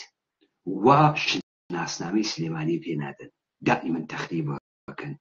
و تۆ دائیمەن لە گیانە خۆت دوای ماجرای ئاڵای شۆڕش ئەترسی. بزانە وەختێک کاورا بە حوب و بوغز و ناتوانێت لە خۆی دفاعکات، جنابیشت بە ترس و محافزەکەت و ناتوانانی لە خۆت و لە مافە مردمێک دفاعکەی ناتوان. تۆ ئیستا زاتە نییە، پێتان وایە ئەمە سیاسی بازیە، تۆ ئێژی من دزیم نەکردە، خوێنە کەسم نەڕژەنگە، جنایەتم نەکردگە، بەڵام ناویش ناری مستەقیمەن کێ لەکوێ چی کرد، ئەم تاریخە دقیقەن چی بوو، بۆ ناوی نایری گەرەکتەم تاریخە بڕاتە کوێ، بڕاتە بنە قڕ. کاکی گیان ئەمانەی تۆ ئێژیتی مەلابەختیار خۆت مەحکوومەکە، خود محکوم ئەکا بێوە ڕاحەتی تورکڵ هەرچی شتەوی کەنەوە کاکە بێژە ئەمانە کێ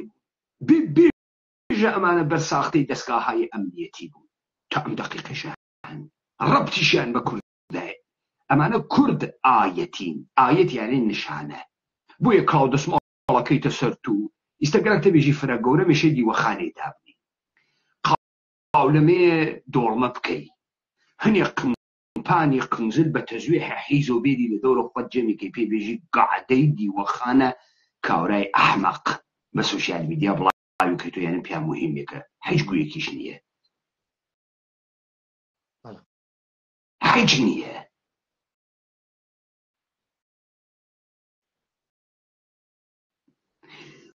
مشتێ بێ ئێرادەی فاسدن ئێوە بۆ نایەنە مێژوە باسکەن تاکەی دەمداخە تاکەی ئینسانە شێ لە جێگەیەکە وەکو قارەمان لە خەو خۆی هەڵسێت ئەو وەختەوێت و قارەمان هەرکە مرد ناوێت و قارەمان مەلا بختیە هەرکە فەنگی گرتە دەسۆ ناوێت و قارەمان لێبە کاکە وەکانی ئێمەیان ڕەت کردەوە تەحمولیان نەکرد چوون لە وڵیاوە نۆ پێشبەرگی یەکێتیان کرد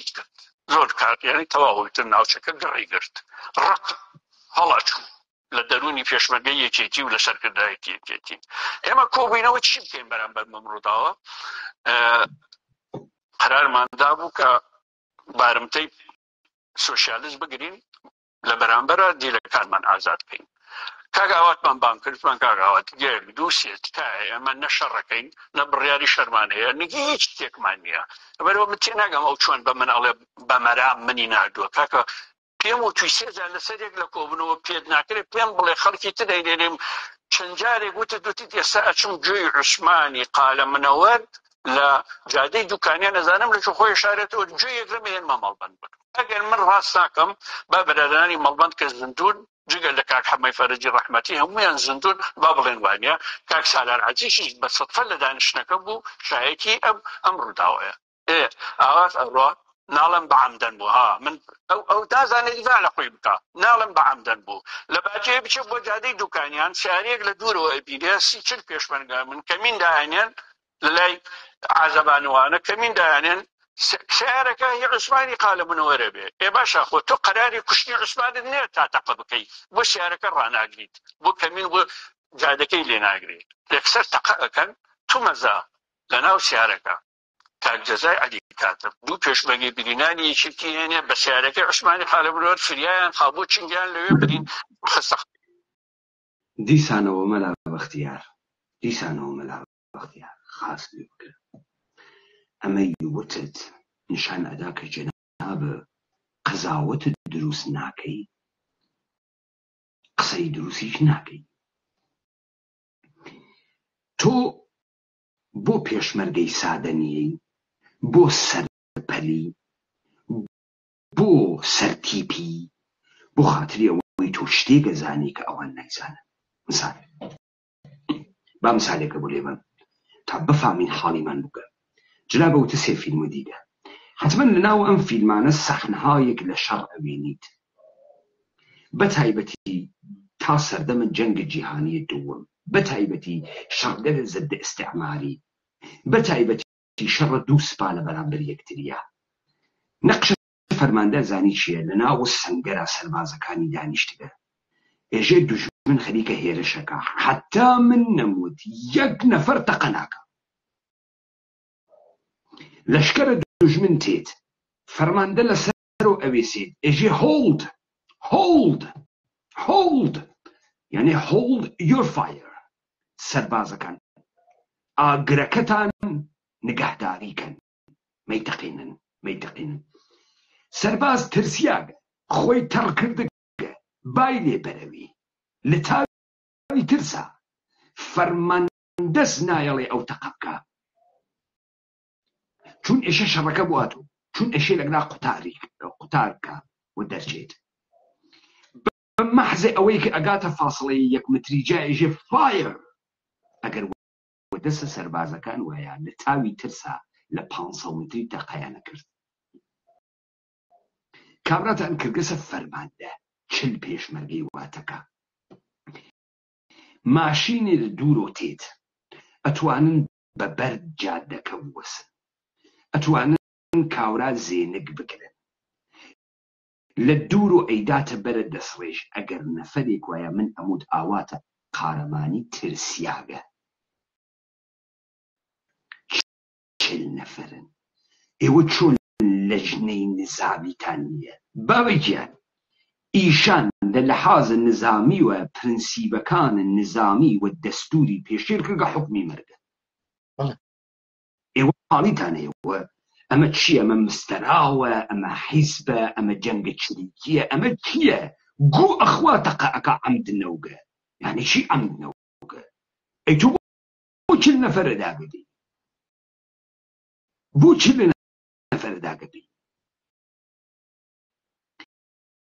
دي ايشواني جادك بقري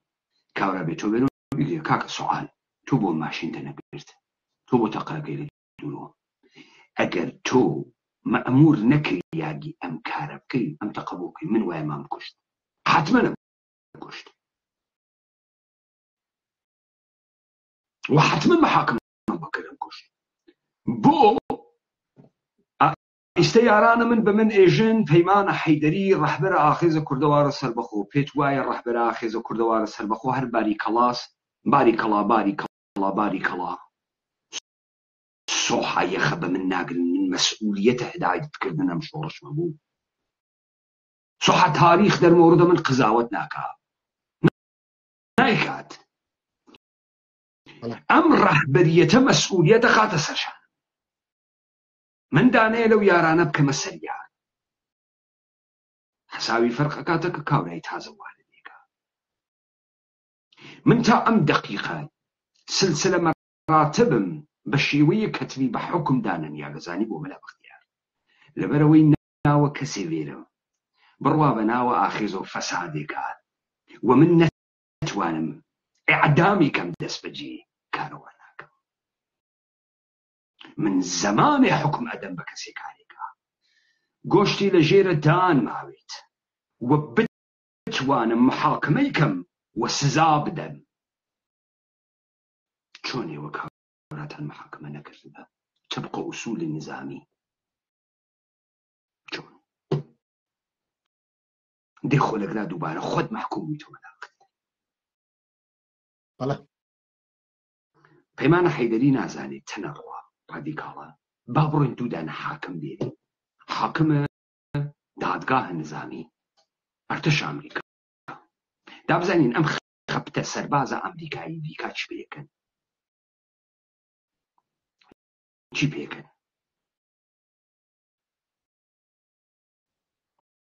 دێ بەکات ڕێکی بچووک هەبووە تیماریانکە ئەو کارە ساتاقومێ ئەو کارە ساتاقومە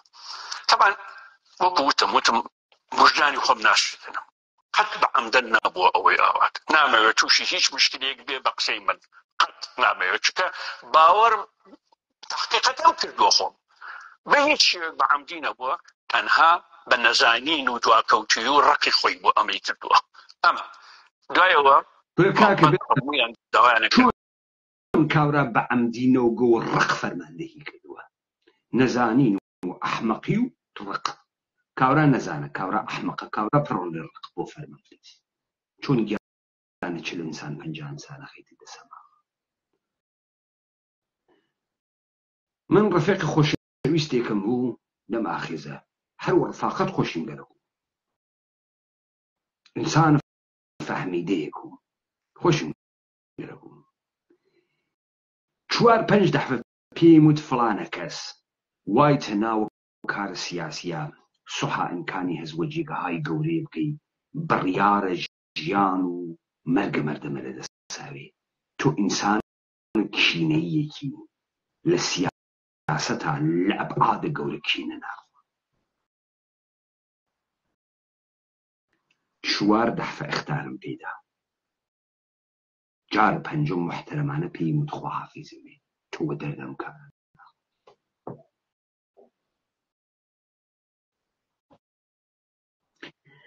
من بەرامبەر بە هیچ کام لە ئێوە ڕقم نییە، خۆشەویستیشم نییە. ئێوەیش لە مەردەمە کوردبوون دەرناکەم، هەڵتانە سەنگێنم، ڕقم بەرامبەر بە هیچ کامتان نییە. چون ئەگەر ڕقم بوێت قسەم ناڕوە، چون ئەگەر ڕقم بوێ خەڵک نیم،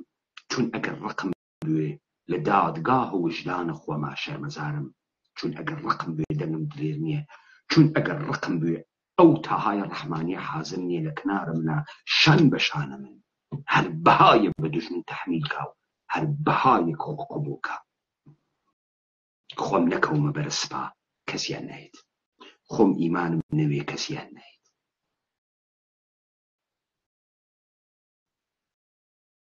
چۆن کاورا ڕق فەرماندەهیە دەرونیەکە تۆی کە تو فەرماندە، چۆن کاورا پڕە لە ڕق ئامدانە کاورەیە نەکوشتگە چوونی کوشتگە، ئەی چوونی کوشتگە.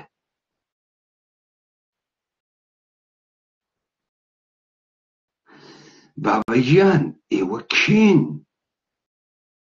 چۆن ئێوە سەرەتاکانە حکومدان نازان، محکەمەکردن نازان، چۆن ئوسوول و پرنسیبتان نییە، چۆن نێستان؟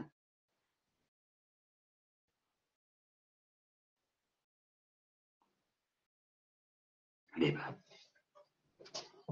ئەبێ ئاوات سجن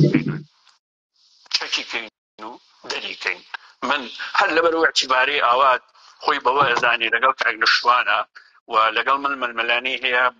کە هاتە مەڵبەند بێڕێزیم بەرامبەری دەکرد، ئەبەدەن بێڕێزیم بەرامبەری دەکرد. لە ژنەی تاقیقی مادانە، لە ژنەی تاقیقەکە تحقیقیان کرد، ئەم قسانەی منیان هەموو ئیسبات کرد، هەموو ئیسبات کرد. تحقیقەکەمان نارد باشە، ئەوە کاک حاکم قادریش ماوە بە زندووە ئەویش ئەڵێ مەلا بەختیار باقی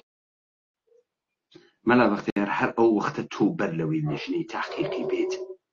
تحلیل کرد. تۆ مشتی ئەوانەی وا چوون تحقیقکەن پڕە کرد بە تحلیل خۆت، ئەوەی ئەچێت تحقیقەکە تحلیلی نییە. من ئەدەیەک یارم هەست وانە سلێمانی و کەلار و چەمچەما و کرماشان و جوانڕۆ کە زەنم بۆ دەنێژماغەگەن تۆ فەقەت خەبەر بۆ من تێری چن هەرچی شتە بیوێنە تحلیل نەکەی، من تحلیل تۆ نەگەرەکە. تۆ فەقەت وەکو دووربینێ فیلمبەرداری هەرچیەک ئەوێنی و ئەبیسی بەم نێت. تۆ چۆن لە ژنەی تحقیقی و پڕکردە لە تحلیل هەناردکتە تحقیقکە؟ من ئیستە بە ئاخێزە کوردەوار و بە سەمومەنە ئاخێز ئێوەم هەڵنەسەنان بەرەساسە قسەکانە خۆتان ئوسوول و پرنسیبە ئۆرگانیزیشنی دیسیپلین حفظ اتحاد و پەرپەیدانە بە شۆڕش خەریکم قسەکەم. ئێوە بە پێچەوانی تەواوە ئەم ئوسوولە حرەکەتەکە چون ماگنۆ من نازان لێبە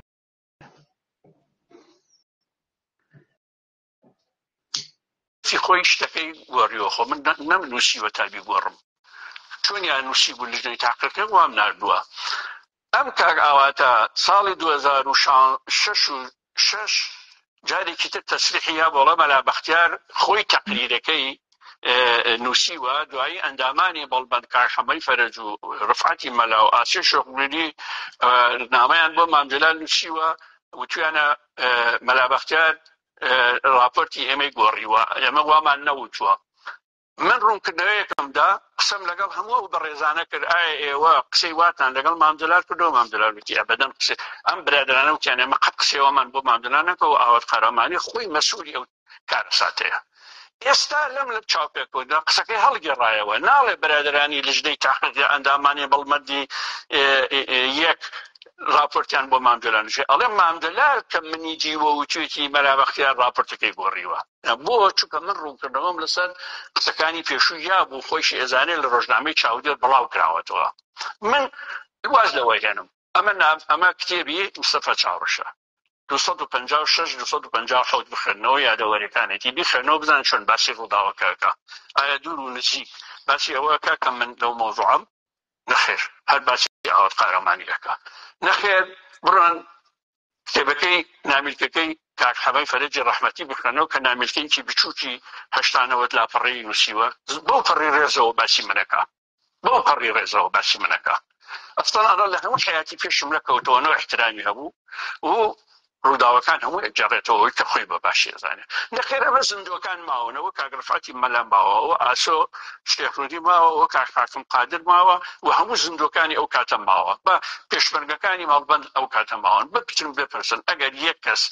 دفاعی لە ئاوات قارەمانی کردیا یەک کەس وتی مەلا بەختیار غەدری لە ئاوات قارەمانی کردووە ئەو کاتە من لە بەرچاوی هەموو خەڵکەڵم دێمەوە سەر تەلەڤیزیۆن ئەڵم من هەڵم کردووە من ئێستاش ناتوانم بڵێم ئاوات قارەمانی بەعەمدەن جەزای عەلی کاتبی شەهید کردووە قەت ناتوانم قەت ئەمە ناڵێم قەتیش ئەوە ناڵێم بڵێم بە دەسیسەی ئاوات قارەمانی کاگارم شەهید بۆ چونکە بەڵگەمان دەست نەکەوتووایەوە تەنها کەم تەرخەمی لە کارەکە هەیە یەمەوە سەر مەسەلەی زیندان کاک ئاوات من ڕقم لە کەم تەرخەمی مەلا بەختیار دەی من بە قەتعیەت خەریکم بە جەنابە ئێژم ئەگەر ئەمانەی وتە ڕاستە جەنابەت لە داڵدەکردنی یەک خائنت جینایەتکار دەست مستەقیم بە قەتعیەتەوە مەگەر تۆ بێ جەوانبێکی تر لە داستان بێژی کە تایستە نەتوتکە ئەنا تایستە ئەوەی مەحکومت جەنابدی لە ئاوات گیریاگە تۆ قوتارە کردگەسەوە ئاوات خراوی کردگە تۆ پۆخڵەت کردگە لەگرا حکمت جەنابە لە ئاوات سنیترە تا ئەم دەقیقە من بە قەتعیەت وتما کەم خەمی یعنی ئیستە یارانە من نەفەرێک بەهێنێرن تەکە منە بڕۆم بۆ جەلەسەیەک لە لەندەن شەوێک نەفەرەکە بڕوا مەسکا و من جێبێڵێ من بڕفێنرێم یا بکوژرێم یارانە من قوبوڵەکە نێژن ئەو یەکی کەم تەرخەمی کرد وڵا پێسیەگرنەوە باوەڕ کە پێسیەگرن چۆنێژن کەم تەرخەمی کرد کەم تەرخەم یعنی خەمی خوارد وەلی کەم تەرخەمی خوارد یعنی کەمتر خەمی خوارد خەم خۆرە بوو خەم چۆنە خوۆن خەم ئیستلاحە سیاسیە کەم تەرخەمی ئەرکە سیاسیە ئەم چمکانە ئەم زوانە نەزۆکە وا چمکی مبارزاتی نییە لەکوێ ئاوردەکتانە حیات و مەمات شۆڕشێکە ڕەهبەریەتە یەک جەریان سیاسیە کەم تەرخەمی کورەکاکە مەشکە دۆنیە حاڵیتە کاورا کەمی کێزاوێت وەڵاو سجگی فرەی خسکە کەرێکە کەم تەرخەمی کردگە دوو دەورەتە نەی کێزاگە شۆڕش مەردمێکە تۆ حاڵیتە ئاغاکە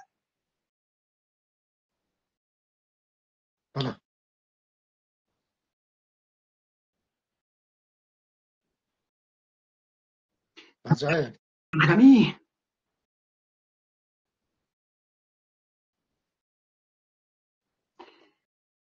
مەلا بەختیار تۆ بە گشتە متالعاتی کە ئیکەی ئەم چمکانە لە دەمەتێتە دەر بۆیە قەحبەی وەکو پاوەڵەتوانی پاڵباتە سلێمانیە ئایستە زانیتان بۆچی هەرچی تۆقمە حیزە کیانە ئەم مەردمێ گرکەسە دەسۆ بۆ کەم تەرخەمیەکەن خواڵی ناودێ گەواون دێ گەواون ویتر قەیناکە تۆ دێ گەواون و بێسەوادن وت قەیناکە و دێکی چ بکەین وەکشتمان کەرین وەکشتمان بێسەوادین پیا کوژە چ بکەین وی وەکشتمان فاسدین و قەیناکە و کەم تەرخەمیە و دڵیشی ئەسووتێت و وەرە قەحبە باوکە و قەیناکە باوە ئەمانە هەڵگەڕێن لەسەر زوانی ئینگلیسی مەردم کلکتان بۆ ئەوات خواوە کیڵ کلکتان بۆ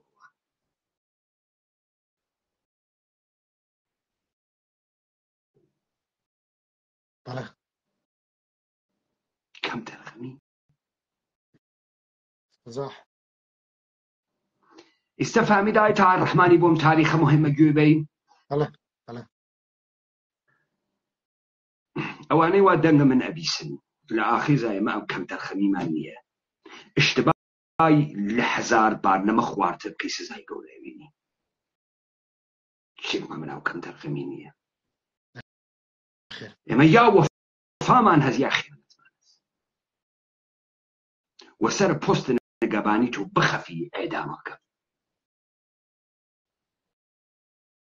ئێعدامە دەکەم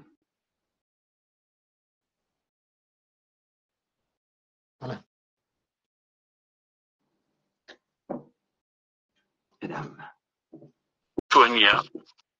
ئەمەشت باس کرد گردنت هەر ئازاد هیچ مشتێکم نییە هەر تۆ باسم نەکردووە من سەیرە بەلامەوە دوو نوع باسکردنی ئەو زندانە هەیە نەوعەیە کاک فریدون عەبدولقادر و هەواڵی کوێستانی باسیەکە بەدوە جوانی باسیەکان ڕەخنە شەگرن بەڵام بە ئەم ڕق و کینە و بوختان و شکاندنەی منی تیا نییە نەوعێکیش تۆ و کەسێکی تری شەیە وەکو تۆ باسیەکە کە هەموو ڕق وەکو شیر ئەقڵە لە دەروونتانە باسیەکەن کاکە تۆ نابێت ڕووداوەکانەوە بگیرەوە جارێ من لە قەرەداغ تۆم ڕزگار کرد لە سەرکردایەتی تۆم ڕزگار کرد لە مەڵبەند یەک تۆم ڕزگار کرد کاک تا ئەمە تحلیل لایەنی کام پیلانم لێ نەجێڕا لایەنی کام تحلیلی ئەوە ئەمەیە کاکەمان یا و ئینسانە بێگوناه بووە و تۆ وەکو سەرکردەیەک ئەرکی خۆتت بەجێگەیاندووە وەکو کەسێک کە مافۆقی ئەو بووی هیچ منەتێکی نییە هیچ منەتێکی نییە ئێستا بۆ هاتووی منەت دەفرۆشیەوە یا ئەوەی کە تاوانبار بوو تۆ هاتووی دەڵێی تاوانبار بووی و من ڕزگارم کردی خۆت خاینی خۆت تاوانباری هیچ تحلیلێکیان ناگرێ تەواوە بەڵێ دروستە درستم پس لەگرا مەلا بەختیار محکومە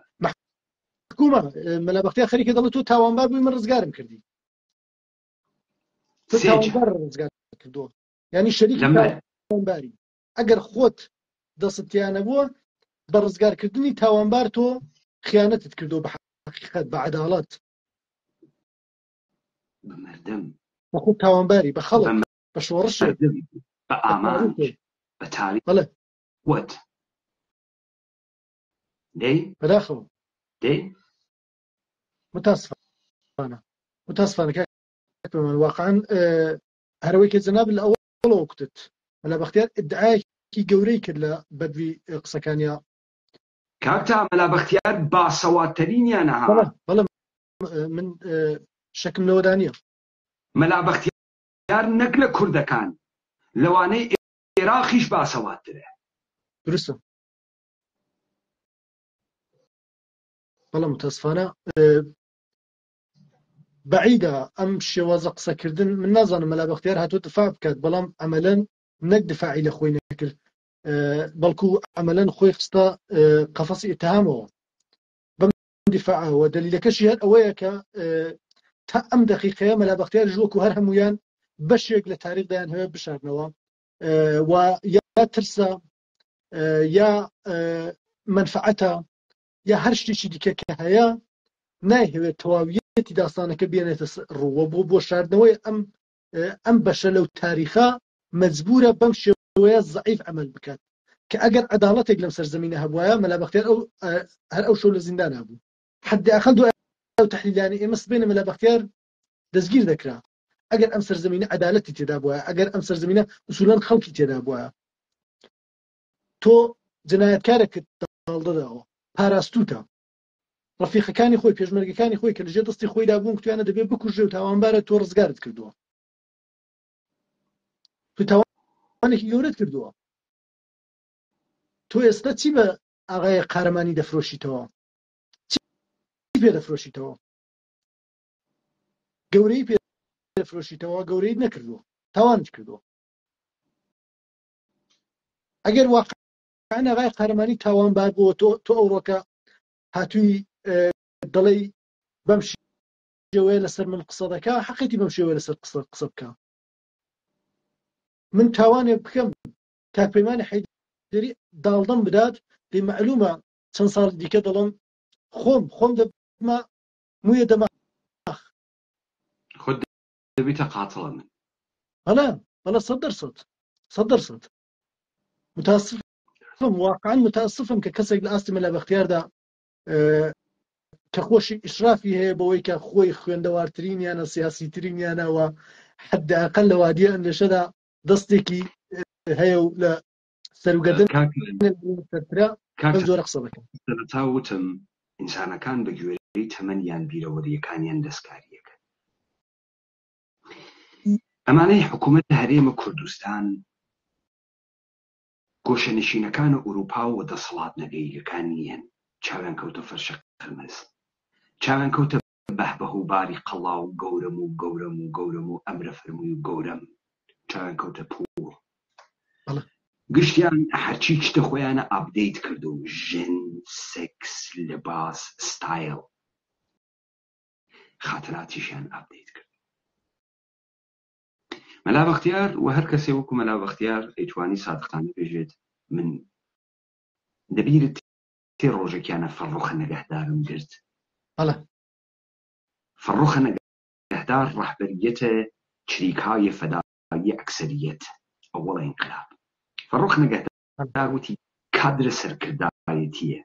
وادارم کرد بە ئێتراف کە کادرە سەرکردایەتیە چریکای فەدایی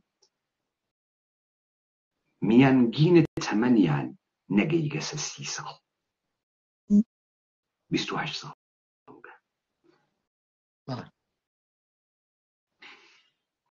ئەمسال مەلا بەختیاریان توانی بێژن ئێمە گەنج بووین نەمانەزانی، بێتەجروبە بووین نەمانەزانی، لە فڵانە جێگە مەشەیە فڵانە حکومان بدایە تا مێژوو وای پێمان نەکردایە. ئەمانە ئاغا گشتمان قارەمان. مەلا بەختیار نایە بێژێ کاکە من ئێمە کەوتووینە بەر موئامرە تەوتەعەیە گەورەی لە پشتمانەوە، ئیدێک خەریکون هەدایەت ئەون تا جریانێ دروستکەن بەو مەبەستگەلێکی تر. ئەمانە نایژێت کە ئەحیانان ئەگەر مەلا بەختیار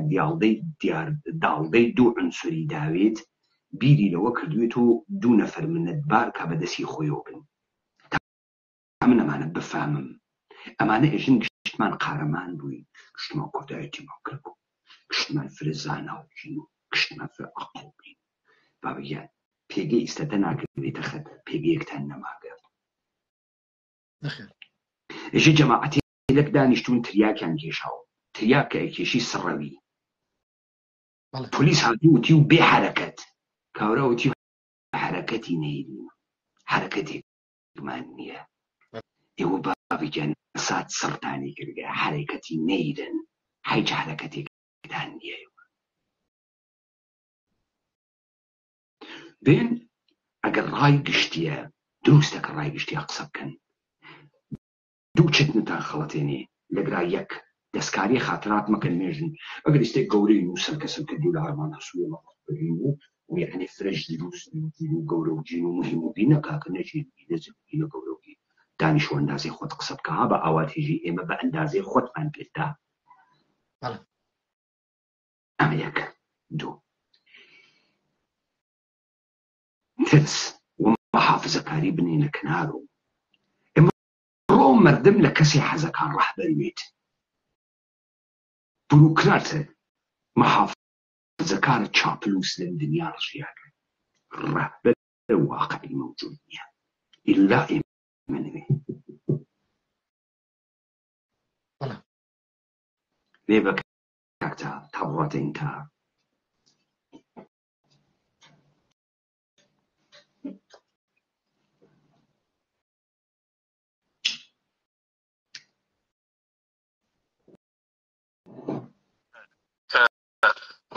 یەکێتی هاتوۆتە سەرمان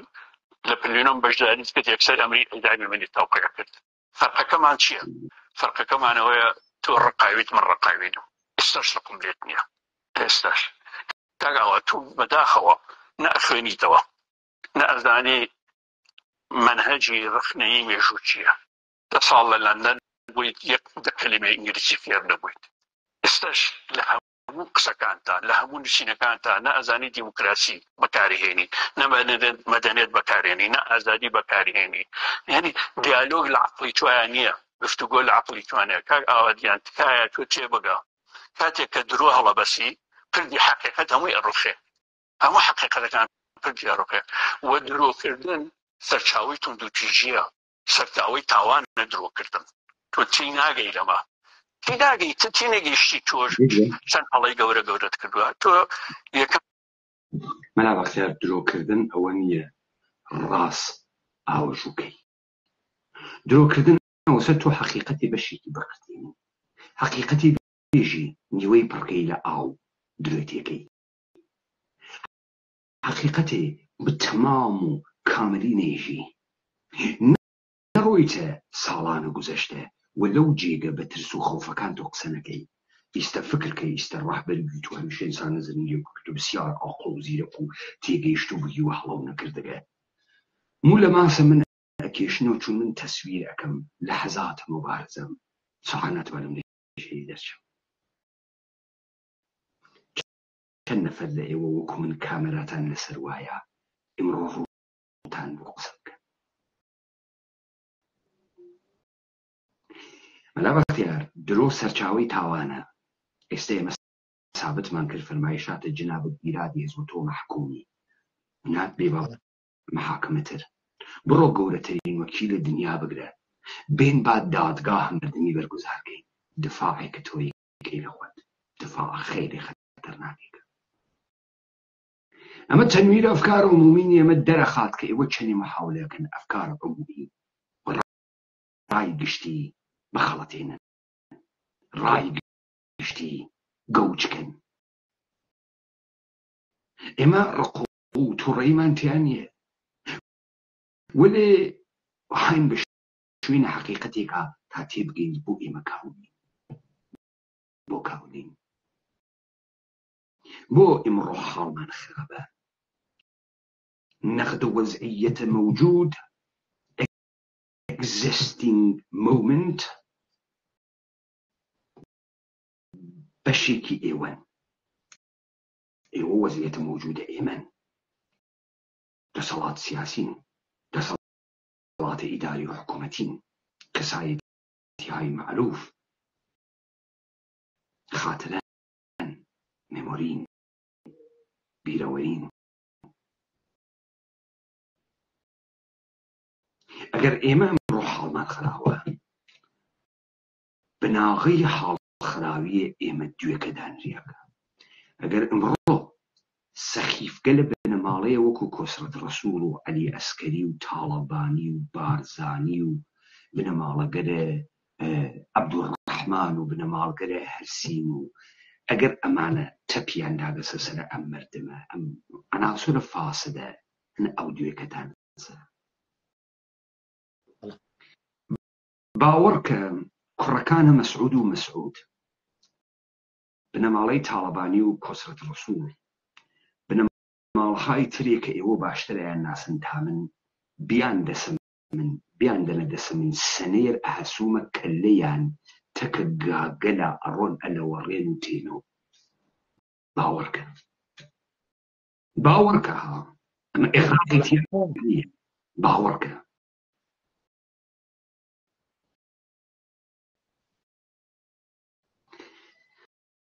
لامە بە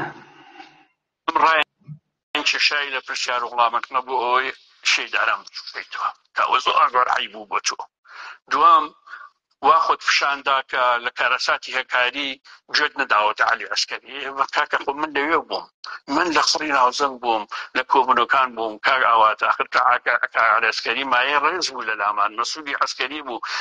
مانجەلال ئەو قسانی لەگەڵ ناکرد کە تۆ ئێڵەی من کردومە چۆن شتی واڵی کاک لەو شتانە ئەو قسەی لەگەڵ ناکرد کە تۆ کردوتە کە ڕۆی من کردومە لەگەڵ عەلی ئەسکەری وا قسەکەی باسی شەی سیروان و شەی ئەنوەری مەجلیسوڵتانەکەی بەناشرینی بە وەکو دوو پیاوی دڕندەوە ئەوانە باسییانەکەی کاکەوانە شەهید بوون براگە ئەنوەری مەجلیسوڵتان لە شەڕی ڕۆژهەڵاتی کوردستان شەهید دەبێ سیروان تاڵەبانیش لە شارەزوو شەهید دەبێ ڕەمزن ئەمانە یعنی ئینسان ئەگەر حتا کاتی خۆی ناکۆک بوو بێ لەگەڵە نابێ ئاوا باسێت کاکە وانە بووی تۆ بیرتە شەی جەلال حەیەمەحا بۆ ئیجازە هاتە شارباژێر دائانش کە سوکاری هاتن بۆ لای ڕێزیانە گرت خواردنی بووە هات تۆ نەدەوێرا پێ بڵێ نابێ لێرە بیت پەیتا نامەت بۆ من ئەنووسی ئەوەی بابە بەڵکو بێیت کاک جەلالی حەیەمەحا بڕاتەوە بۆ شوێنی خۆی نەدەوێرا پێی بڵێ کاکە لەوێ بێت تۆ لەکوێ وێراوتە نەخێر تۆ وەرە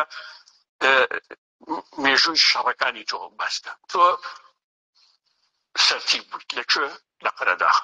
لەولاتەوە ئازادی کە سەرگەرمە سەرتی بوو لە پشتیشەوە سامانگەرمانی سەرتی بوو. من ئێستا بە مێژوروسێکەڵم بچن هەواڵنامە و ڕۆژنامەکان بخڕنەوە ببان لەو کاک مەلا بەختیار ئینسانە خائنێک، جاسووسێک، جنایەتکارێک، جەبان و ترسەزاوەرێک چون سەرتی بە چۆن ئەوێت و سەرتی بە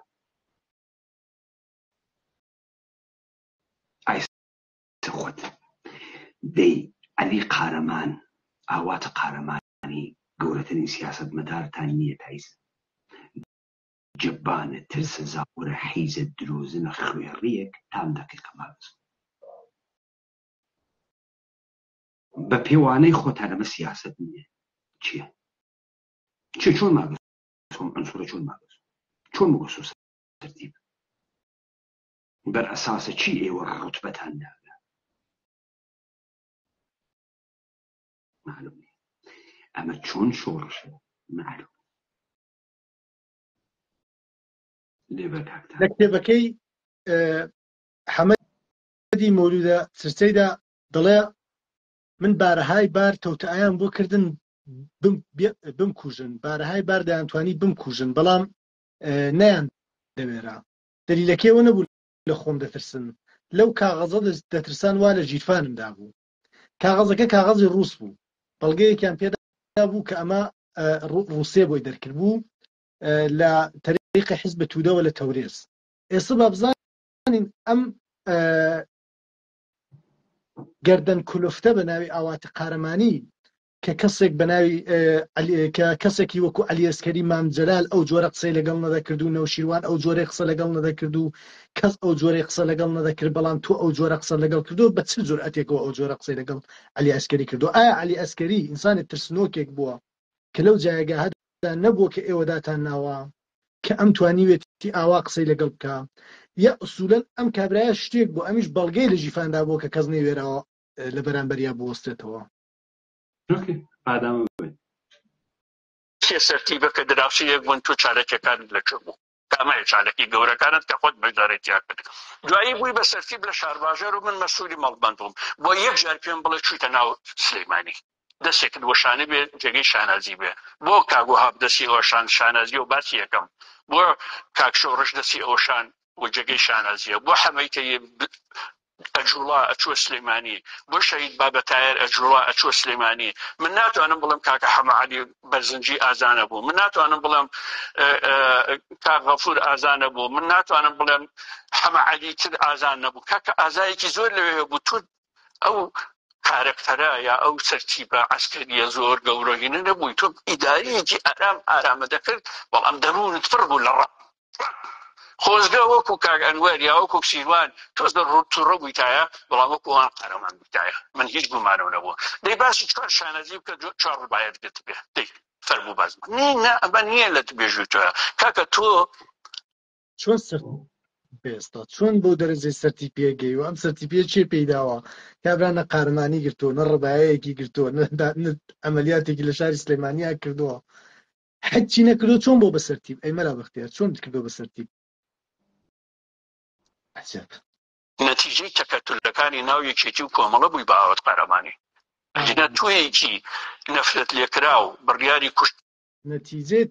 تەکەتلەکانی ناو یەکێتیەکان بۆتە ئاوات قارەمانی ئۆکەی تەکەتلەکان بەحسکە ئەوە دقیقەن و شتە مهمەیە کە دەبێت بکترەکەی بزانە من دەرکەکەم مەلا بەختیارم بۆ بەژێ ئێمە هەر یەکێتین چون یەکێتی مرۆ دەسەڵات سیاسیە یە مۆهرێکەوە لە وەنێگەمە باوە هیچ کەسێ ئەمە دەرکەکەم وەنێ ئاخر باوی گیان بێ ڕاحەت بێژە ئاغا گیان ئێمە بە تاریخێک لە جنایەتە دەستکاگە لە ئەمنیەتی دروستمانی کرد ئێستا بووگینەوە مۆدێ لە بەخا ئەگەر پیا گوین لەمە بعد دروستیەکەین دابزانە خەڵک تێدە پشتیانێت تەکەتلەکانە ناو کۆمەڵە و یەکێتی بووی ئێستا پرسیار ئەوەیە چی هاتان نەتیجەیە ئەو تەکەتلانە نەبوون چی هاتان بە قارەمانیەتی خۆتان بوونەتە ئەو جێگایە لەو جێگایە ئوسوولەن جەلال تاڵەبانی و نەوشیروان مستەفا و کۆسرەت ڕەسووڵیش هەر نەتیجەی تەکەتلن کاکە ئێوە کەمتان حەقنیسەک ئەوەتانەوە کوژیاگە گەواد بووگە یا کوڕە خاسەوگە ئێوە ئەگەر گشتان کوڕە خاسەوگن چۆن تەودادا بەرامبەر بە یەکتری کردە ئەمە وەسە داستانە عەشەرەیە مبەشەرە تەڵحە و زوبەیر و دەسە عەلی ئەکوژێن چۆن ئەمانە گشتیان بەهەشتین دوان و دەسە قاتڵێ بەناوە عەلی ئەکوژێن خوا نەیزانی محەممەد نەیزانی چۆن ئەمانە گشتیان شەهیدن و گشتیان وەکو قارەمان و گشتیشان تەوتە ئەچین مؤامرە کونن تەکەتلکەرن تۆ لە نەتیجەی تەکەتل هاتیتە سەر ئەمە نیشانەدا حەج کامتە ڕاهبەر بکە من ئەم ئاخرە کوردەوارمە دانیاگە خۆم دامنیاگە خوا ناتوانێت تەکەتلی تیا بکە ئەوەی تەکەتلکانە و نەکلکی فڕێ لەمە دەرەوە واشکارا وتمیتر تۆ چۆن جەلال تاڵەبانی ڕاهبەر بگە و تەکەتلیشی کردێ چۆن نەوشیروان ڕاهبەر بگە و تەکەتلیشی کردێ تەکەتل کەسێکەیە کە هیچ قودرەتێکی نییە فۆقی ئەمە سەر ئەژێ ناوچەگەرایی لە ناوەم حیزبانە دلیل ئێمەسە کاورا خەڵکە بۆکانە ئێستا بگوسۆ کومیتە مەرکەزی هەرچی بۆکانی ناوی بیستگە ئەمە نییە خۆ سەوادی بوێ ئەمە نییە خۆ تڕۆتوسکی وێ ئەڕۆژن سڵامانە کەس ئەم ئەوێتۆ عنسرە قودرەتە ئەمان لەسەر کردایەتی 15-20 نەفەر لەکێن پێیوە چون تەنیا ڕێگەیە کە ئەتوانێم خەڵکە بلکێنێتە خۆیەوە پەیوەندی خوێنی و جێگەی و ناوچەیە جێگەی تر نییە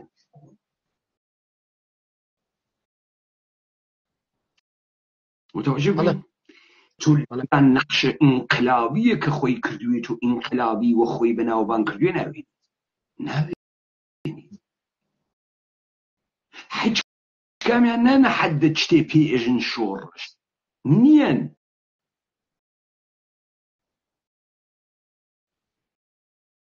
لێ بەباڵەوە لێدراو کەدی ئەبی بەم ئاوات قارەبانی ئەمە مەشاکلە یەکێک لە عەیبوهارەکان هەرە زیانە گەورەکان بۆ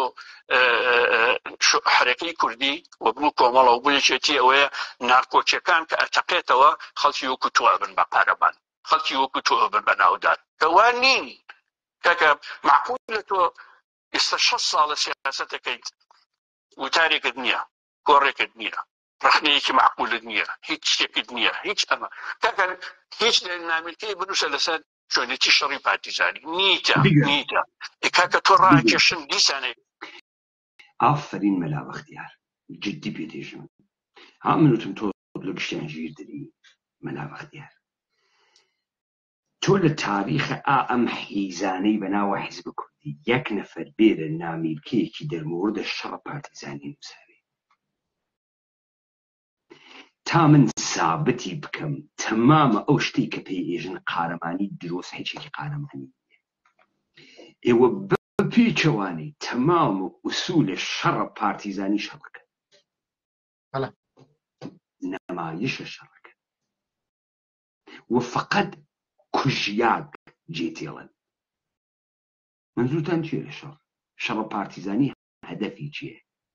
قسەکەت کاملەن دروسە مەلا بەختیار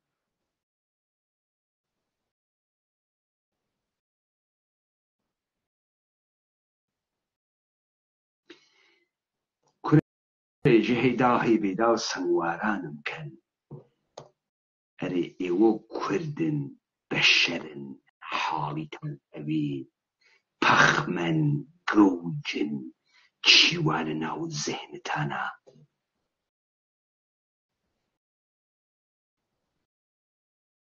ڕاستەکەی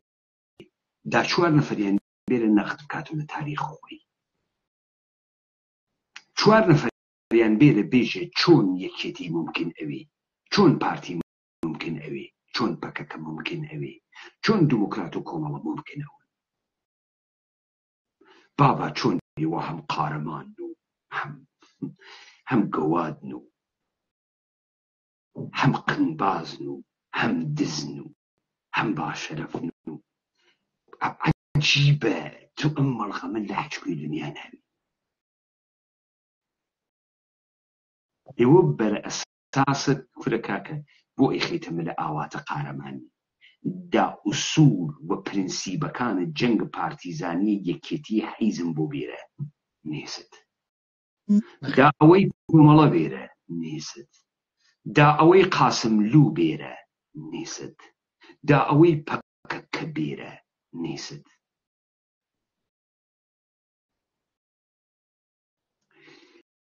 بەچی کادر پەروەردەکەن خوازن لێ بە کاکتا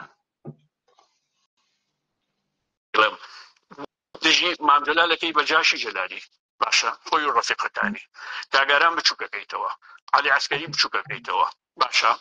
هەموو ئەمانە بچووکەکەیتەوە کۆمیتە هێرێمەکان بچووکەکەیتەوە دژی هەموو ئەو هاوڕێیانە و هاوسەنگەرانەی خۆتەبی کە هەیە تاوانەکان کە تۆ لە ناویا بووی بچووکەکەیتەوە بەڵام تاوانی خەڵک زۆر گەورەیە حەقی خۆیەتی باش لە زندانی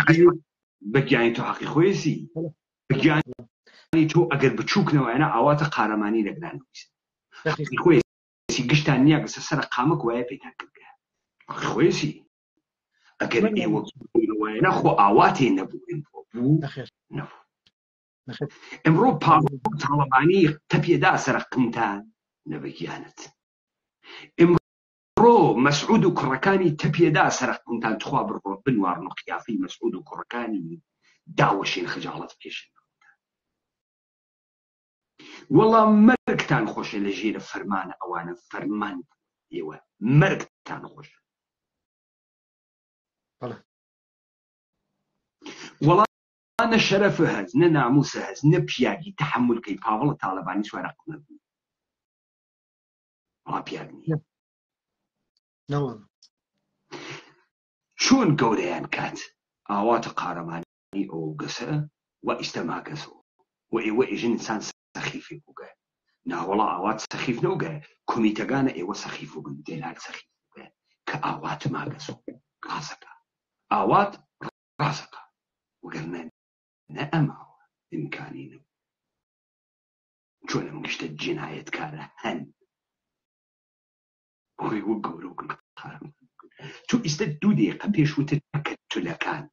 وانە تو ئیستا وتت اختلافات جدی عدەیە سەخیفە وەکو تۆ گەورەیەکە سەخیفەکانی تری وەکو ئاوات کێن دادەی خۆدە جەلالێکیانە یەکێکیان نەوشیروان مستەفاس کاملە دروسە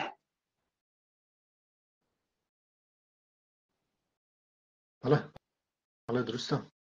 پوڵە دەوڵەتە ئێران نەوێ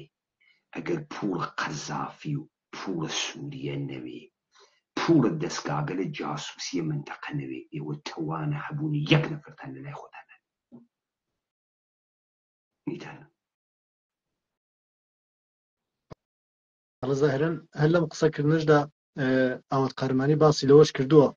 کە ئەوانن عەبە وەزەلان وەسڵ دەکەن بە دەوڵەتی سووریە و ئەوە یەکێتی نیشتمانی و مامجەلالە بۆ یەکەم جارەوان دەکێشێتە سووریە و وەسڵیەکە بە دەوڵەتی سووریەوە وەزەلان دروست دەکە ئێستا بڕۆ قسەکان ئاخرە مەلابەختیان لێبە جا بێروت هەمن درۆکانە ئاوات قارەمانی دەرخەم یەک دوای یەک درۆکانە ئاواتە قارەمانی و تەرمیمە خاترە و دەستکاری کردنە بیرەوەری دروست دەرخەم لێبە عیبە یعنی تۆ یەکێکی لەوانەیە ئەمر عیدایمە منت دەرکردووە ئەمە چ جوامێریەکە جەلاد بووی تۆ یعنی وەکو جەلادێک ئەچیتە تاریخەوە گە من زاد بکەم زیاتر لەوە بڵێم زۆرم پێەیە لەسەر تۆ بیڵم بەڵام من ئێستانا هیچی ئەو شتانە ناڵم کە لە قەرەداغ لەسەرتا کە لە گورباز لەسەرتا ئەمانە واز لێ ئێنم ئەمەشتی شخصی خۆتەوە علاقەم پێی نییە بە هیچ شێوەیە بەڵام من تێ ناگەم ینی ئەم ڕقەی تۆ چییە ئێستا ئاخر نمونەت بۆ ێنمەوە کوڕێکەکەی ناوی عوسمانی مەلانادرە ئێستاش ماوە ئەم عوسمانی مەلانادرە لە خوار قزلەر کەمینی دانا بوو من لە زندانی یەکێتی کە هەڵات بووم کەوتمە کەمینەوە میرا بەهەرحاڵ هیچ باسی ناکەم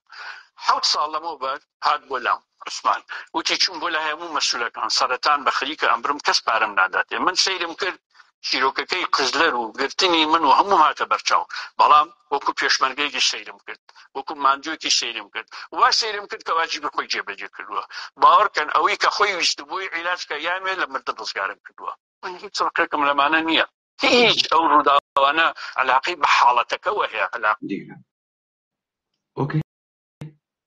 ئەو وەختە ڕقە بوو بەلێ ئیستە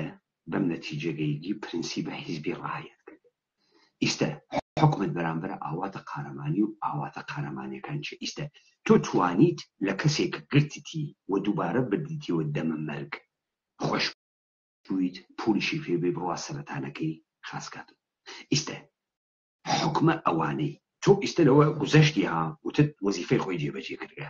ئیستا حکومە ئەوانەی کە تۆ سوور ئەزانی گەواد بێشەرەفن بە مؤامرە هاتنە سەر و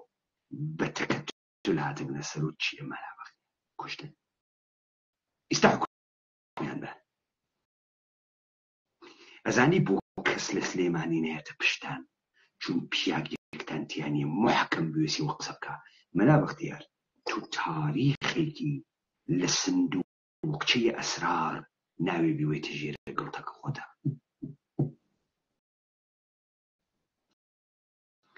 ترس و محافزەکاری بنێ کنار بەسەر 70 ساڵ ئینشاڵڵا 100 ساڵ عومرکەی وەلێ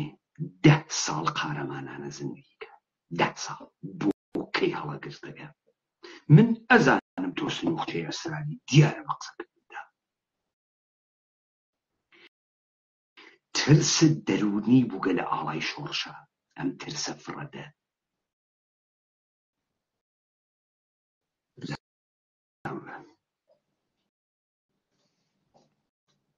بەشتی شخصیەوە نییە. لەگەڵ ئەوەشە من بەش بە حاڵی خۆم داوا ئەەکەم لە کاک ئاوات ئەم غڵەتانەی کە پێیان کرد، ئەم دانی کە بۆیان ڕوا کرد وردە وردە عیبێکی گەورەی خستە سەر یەکێتی نیشتمانی کوردستان، تاوانی هەڵگێڕانەوەی مێژووش سەبارەت بە یەکێتی، سەبارەت بە کۆمەڵە، سەبارەت بە پێشمەرگە، سەبارەت بە هەموو ڕووداوەکان بەڕاستی ئەوش تاوانێکی گەورەیە لە تاوانەکان قەت نابوو بچیتە ژێرباری ئەم تاوانە چکە زۆر شت هەیە باسیکەین لێ یەگە. من ڕێزم هەیە، من هیچ ئەبلا ئەولام نییە لە یادی کاک ئارام هەموو شتەکان زۆر جوانتر ڕوونەکەینەوە. ڕێزم هەیە.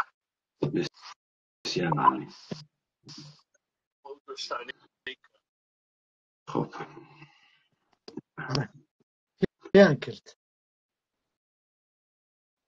ئەگەر ئێمە ئیستا نەیەنەم بەرخۆردە بکەین هیچ کام لەمانە دەم ناکاتەوە، شت دەمیان پێ بکەیتەوە. ئەمانە مردم گەوج کریاگە و گەرەکیانە لە گەوجی بێڵنیوە. ئێمە وەزیفەمان هەست نێڵین ئەفکار عمومی گەوج بمێنێتەوە. لێبە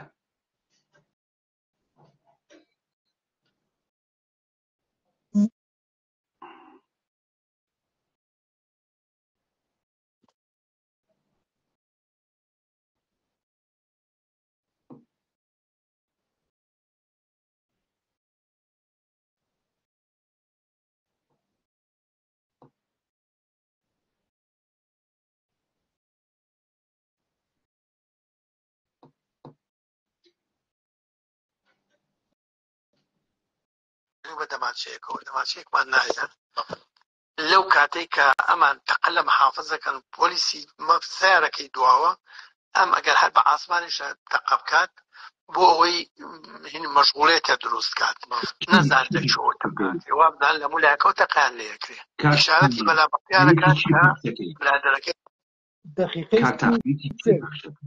گیان قسەکانی ئاوات قارەمانی دەقیقەی 33 ناغەیانەوەی تیانی عزیزم کامە خەریکی بەخشەکە ئیجازە بە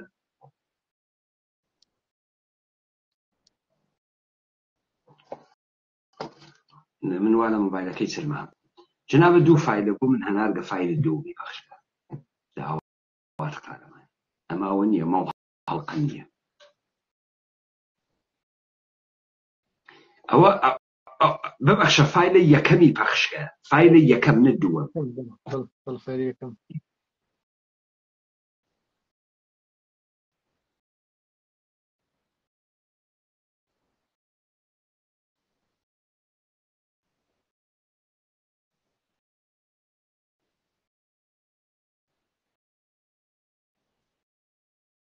ڕوونەکەی بووە بە شەیدارە کە بوو بە ڕەمزێک کە هەموو خەڵکەی ناسەوە کاکە شەیدارە مەتا خۆ شەیدارە لە هەزارانە یەک کەس نەیبینیوە تەنها شەیدارام لە دوای شەیدبوونەکەی بووە بە شەیدارام کە بوو بە ڕەمزێک کە هەموو خەڵکەی ناسیەوە هەموو خەڵکەی بینێت من ئەگەر دەستم لە هێنی شەیدارامە بێ 9 دانەمانگ بەخۆی و هەموو تەنزیماتی کۆمەڵەوە لەجێ دەستی منابوو بە یەک کەلیمەی من ئەم توانی ئەسڵان کۆمەڵە بەر شەیدارام و بە هەموو تەنزیماتەکەش لە ڕێک دەربێنم کەسیش نەزانێت کە منم باشە من بۆچی ئەوە نەکەم بەڵام شەیدارامێک لە دوای چەندی ساڵ لە دوای چەندی باشە من ئەگەر هەرەوەشکەم بۆ خۆمە ڕۆم بۆ جەولێت دەیان جار شەیدارام لە دیەک ها بەجێش تۆ پێشمەگەیەکی خۆم لەگەڵا داناوە دوو پێشەوە لەگەڵ داناوە بۆچی ئەگەر گومان لە من کەم تەمامە ئەم بۆچیانە کە ئەیکا ئستدلال تێرێ عەقڵ ئێمە قانعکە ئەمە لەوانەیە عەقڵ ئینسانە سەتحیە دەهاتیە قانعکە دیاردەی خیانەتکردن چۆنیەتی پەروەردەکردن مەبەستە دەستگاههای جاسووسی خیلی پیچیدەتر لە بۆچی داهاتیانە زەدۆریگەی خیلی پیچیدەتر لە بەسە تو تەمامە فەرزەکانە غەڵەتە تو ئیشی لەگرا بێژیت ئارام بە نەفع کێسکە لە بین بچێت بزر سقاطع بە نەفع حکوومەتە عێراق نییە بە نەفع کێس نوشیروان مستەفا یا جەلال تاڵەبانی بزانە هەندێکی پێشینیان هەست بە زوانە فارسی ئێژێت دەدانە دەروێش لە گڵێمێکە ئەخەفن دوو پادشاه لە وڵاتێکە ناتوان ژیانکە جەریانێکە گشتی تیا سەرکردەوێت شەڕکەری تیانیە کەسێکی تیانێ فەرمان بووە کەسێکی تیانێ کارکە گشتی پاڵەدات و سەرکردەست یەک سەرکردەی گەرەکە یەک کەسی گەرەکە بڕیار ئاخرەکە درستە بە بابڕوە ئەڵە خۆی باسی لەوە کرد کە شەیداران یەکێ لە قدرەتەکانی ئەوە بووە کە قدرەتی ئیقناعی زۆر لەسەرێ بوو لەگەڵ هەر کەسێک قسەی کردبای فەورەن قەناعەتی پێدێناوە ئەوە نیشان لە کاریزمابوون و سەرکردایەتی داوە و جەلال تاڵەبانی ئەمەی پێ تەحمل نەکراوە قەتعەن ئەمەکەم بۆچی لەوا بەو بەگرتین ناکەم چەند بیگەڕنەوەی دیکەن بۆچی لەگەڵ خۆما کە بە یەک و دوو بە دوو بە یەک بۆ نیم سەعات بەجێی بێڵم جاش بە سوتە بێتە دیەکەوانە شەیداران لەو ماڵا بە زۆر بمێنێتەوانە بڵێ هەر ئەمێنمەوانێ و لەگەڵ منە با شەید ناو پێی بە زۆرداری خۆی مایەوە لێ بۆچی مایەوە من لەوەی تێنەگەشتوو شەیداران 9 مانگی ڕێک لە سلێمانی لە ماڵی ئێمە بووە هەموو تەنزیماتی هەولێر کەرکووک شارەکان قەزا و نەحیەکان با مەلابەتیان خۆی و ئەوان سالار عەزیز و دلێی سەیمەجی و ئەمانە کە هێشتا زیندوون برادەریش کەمانای بەختیاری ناوە شەرماوە خۆی ناوی برایمە بەڵام ناوی بەختیاوکە لەگەڵمان نەبوو ئەمانە بەڕاستگۆیانە ئەگەر من ڕۆژە لە ڕۆژان بویستە خیانەتێ بکەم قەتیتی بووایە ڕەگ و ڕشەی هەمیانم دەربێنە يعني كواتب تو ئەمە بس لما اختياره هنا يعني تێنەگەشتم من تێناگەسم مامۆسا جعفەر غەرەزی لەگەڵ من چی بێت لە پاش 33 ساڵ 34 ساڵ بێت کتێبێ بنووسێ باسیەوە بکە کە ئەڵاسان من لژنەیەکی ناردۆ بۆ قەراق لژنەکە بە قیادەی کاگازاری سەگرمە کاگازار هاتوۆتەوە وتویانە وەڵا گومان لەوە چێک دەستی کاگاوات ئەو باسی ئەوە ژەکە کاڵێ کاگنەوشیروان هەل لەوێ و توێتی ئەما بێ بیکوژن باشە یعنی تۆ بکوژن ئەی باشە بڵێ بۆ نەیان کوشتم ئەڵێ مام جەلال شفاعەتی بۆ کردووە خۆم جۆم لێ بووە ئەمانە خۆم جۆم لێ بوو خۆ من پیان وتم ڕەدی وتم وەڵی بە شەرەفم پێشم عیبە هەر ئەسڵن گوێ لە قسەی پیاوی وا بگرم نەت پێشم عیبە هەر ڕەدی پیاوی وا بەمەوە لەبەرەوە ئینسانێک گەمەنە بێشەخصێت بێ لە دوای 39 ساڵ باشە کابراڵێ من ئەدای مەکتەبی سیاسی بوو پێی بۆ ڕۆژە لە ڕۆژان نەها تاقیر لەگەڵ منە مەحکەمەی من بکە پێی باشە بۆ من لە دوای شەیداران بۆ بووم بە سەرکردایەتی قسەکەی دروستە من دوای شەیداران بۆ سەرکردایەتی ئەم ئاغا کە ئەمانەی لەسەری من نووساگە بۆ منی مەحاکەمە نەکردگە تاگە قسەکانی دروستە وانییە بەڵێ دروستە نەکە ئاواتە قارەمانی ڕاست ئەکاها هەمەلا بەختیاروتی بێسەوادە ئاواتە قارەمانی لە گشتیان سیاست نەدار تۆجە بووی خب ما بقیه یا پخمن یا لآوات فاسدتر چارە ئاوات ناکەن دامەنە گشتیان بە فەساد قاتیە هیچ کانیان خۆیان دروست نەکردن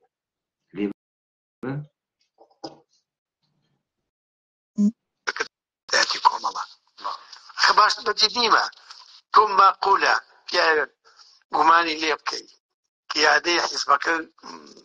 بەخشت بووە بەڵام بێ هەڵیشی بژێری بۆ سەرکردایەتی حیزبەکە دوای چەندی ساڵ من چەندی مەسئولیاتم بڕیەوە چەندی مەسئولیات بۆ ڕۆژۆژنا تاقیقیان لەگەڵ منان نەکرد دروستە ئەو قسە دروستە ئێستا من وڵام بەم و جناب ئاغای ئاواتە قارەمانی دقیقەن ئەمە سابتیەکە تۆ یا بۆ نەوشیروان یا بۆ جەلال ئارام درستە بۆیە ئەتوانی تەرەقی بکەی دوای مەرگە ئارام و بۆ کەس جواوی تۆ ناتێت چون چارە هیکلە جەلە ورگە و 90,000 ناکەن جدەن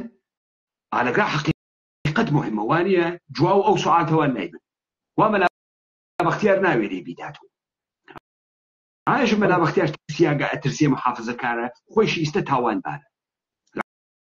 قسەهایە کە کردی مەلا بەختیار کولەن مەحکوم ئەم دەلیلە هاوردیوە دروسە ڕاست من چۆن ئەگەر مەشکوکم بە قەتڵە ئارام ئەڕۆمە سەرکردایەتی کۆمەڵات چون تۆ ئارامە بۆ نەوشیروان کوشت درست ئەو دەهەیە بیباتە وادیە کە ئارام تەنیا زمانێ دەتوانێت بکوژێ کە لە نەفع دەوڵەت عێراقی و لە نەفع احتمالاً حاکمیت بێت نازانێ ئارام دەتوانێت بکوژێ لە نەفع حاکمیتش نەبێت کاملا دروسە ئارام ئیشی بۆ کێ حەزب بکرێ لەوێ جەلال تاڵەبانی قوتاردی کرد لەم لاوەوە درۆ ئێژن نەوشیروان وتی ئێشێ بکوژیت جەلال تاڵەبانی قوتاردی کرد دەفعێ مەلا بەختیار سێجار قوتاردی کرد تەکەتلەکانە ناوە حیزب ئاغای جەلال مەلا بەختیار بەحسیەکە چییە ئەم تەکەتلە چییە ئارام لە بێشی بکوژرێت دەیبە بۆ مەلەفێکی من نەگیرا خۆ کاکە ئەمە کە حکوومەتی عێراق ڕووخایان کە مەنتیقەی کوردستان گیرایەوە ئەوەی مەلەفیە بۆەوەی چۆن ئەوە دەنجێنجۆی پاشای خوارد بێت هەموو شتەکانیان کەوتە دەست خۆیان ئەی بۆ شتێکی منیان نێنا کە بڵێن ئاوا ڕۆژە ڕۆژان وەڵا کاغەزێکی ناردوو بۆ حکوومەت کرد ئارام لە قەراخە ڕۆژە بە ڕۆژان کە ئاوا خۆ تەلەفۆن نەبووە کاتەمە تەلەفۆن کە بێ نامەیەکە موسیبە بۆیان ئێوە چیان ناردەم لە ئاغای ئاواتە قارەمانی نە ئێمە لە گوێگا خەفتگین نە ئێمە فکر ناکەین مەلەف دروستکردن بۆ تۆ کارێکی نەبوو دروستکردنە پەروەندەیە بۆ تۆ بە ئارمە ئستخباراتە عێراق بە کاغەزە چۆڵ و جەعلکردنی کارە سەختێک نەبوو ئەگەر کەسێ نیەتی بوایە تۆ لەبین بوات پەروەندەی واتێ بوایە بۆ دروستە کرد وەکو ئاوی خوارد وەکو ئاوی خواردن دەیان پەروەندەی وایە بۆ تۆ دروستە کرد پەروەندە مەلاک نییە حاڵیت بوو وەگەرنە هەر نەنەقەمەرێ ئەتوانێت بێت کاغەزە دەوڵەتە ئێران جەعلکە ناوبا لەسەری فەرمانی بۆ دروستکە جەعلە مەدارەکردن کارێکی نییە ئەسڵەن حکوومەتە عێراقی ئەگەر بیزانیە ئەمە ئەخوات بۆ تاک بە تاکە ئێوە پەروەندەی دروستە کرد بڵاویە کردو مەسەڵەن ئەیداوە دانێ ئستخباراتی لە جێگەی کۆبیوا بۆ جێگەی ئێوە بیگرن بە عنوانە پێشمەرگەی قارەمان نیشان بدا 100 نەفەر لە ئەندامان ئێوە جاسووسە بەحسن ئەگەر ئەمە ئەی خوارد نەخێر خۆشی هەر لە داستانی کوشتنی ئاشتیا دەڵە وەختە نامەکەی ئاشتی بەدەستیان گەیشت و ئەوان نامەکەیان بەدەست گەیشتهێنان بۆ لای من دەڵێت چیان لێ کردی لێپرسینەوە لەگەڵ کردی دەڵێ نەخێر لێپرسینەوە نەکرا ئەم هەندیان چونکە حاکمیت پێشتر ئەم نامانەی کردبووە لە ژێر فشاردا ئەم شتانەی کردبووە ئەو جۆرە دامپێدانانەوە ئەو جۆرە نامەنووسینانە دەتوانێت خودی ئستخبارات کردبێتیوە دلیل نێ بەرەوەی کە نامەی ئاشتی بێت هەر بەو دلیلە دەتوانێت خۆی جواب قسەی خۆی داواتەوە ینی دێ ئەگەر ئەمە چەکە پڕ نفوزە دەوڵەتە عێراق بەجێ ئەوەی کە بڕوا قاسیفە بسێنی دانەی 15,000 دلار مەسەلەن یەک بەستە کاغەزە ئاشوار ئەسێنی هێدە لتر نامە ئێستەخباراتە بەحسی لێدا ئەنووسێ بۆ بەڕێز کارمەندە ئێمە جەلالە تاڵبانی، بۆ بەڕێز کارمەندە ئێمە عەلی قارەمان، بۆ بەڕێز کارمەندە ئێمە ئەمانیشە بە عنوانە پەروەندەهای فەوقە سەڕی لە جێگەیەکەوێتە دەستە پێشمەرگە بە عەمەلیاتە وانێ بەڵێ بەڵێ کارە جاسووسی وەگەرمە نییە. ئەیچی ڕۆڵە گیانەمانە بۆ خۆتانم توڕە هاتە ئەخوا بۆ ئێمە ناخوا کاورای کەر توتام سەتە بێتە خوات بەڵگە دروستکردمە کارێکی هەست ئیستا دانیشم بەڵگە بۆ دروستکەم ئیستا تازە ئەپلیکیشن هاتکە توانم سەرە هەڵبخەم بۆ خەمەقەی فیلمس پۆڕنێ حتا بەیانی بدەی خۆ کارێکی نییە. بەڵێ تۆ کەلەی سەری ولادیمیر پوتین دانێتە سەر عەزەی وەیسی ئێجێ بەخبەخ لەو لێوە دەمیشتەکانەدا ناتوانم کەلەی سەرە تۆ بخەمە ناوە فیلمە گەیەک سوارە بووگن کارێکی نییە ئەمانە. بەڵێ لێبە لە چۆ ناردم کە بڵێم ئارام لەو ماڵایە خۆشم لەگەڵیا بم لەبەرەوە من ئەمانە ئەواتە تۆ پێ دوایە مەشتێکی شەخسی ئەمە شتی شەخسیە نازانم پیاوەش بۆچی ئەگەشتی شەخسی بەڕێی من ئەمەی مامۆستا جافر بە هەموو عەقڵێکی خۆی ئەمە ئەتفی خەڵک بجوڵێنە بۆ کتێبەکەی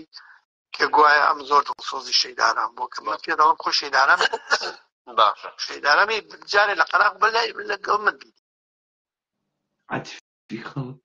واخان خەڵک عاتفەیشی هەست کورە خەڵک دڵی بۆ قنی خۆی ناسووتی عاتفەیشی هەست زۆر هەن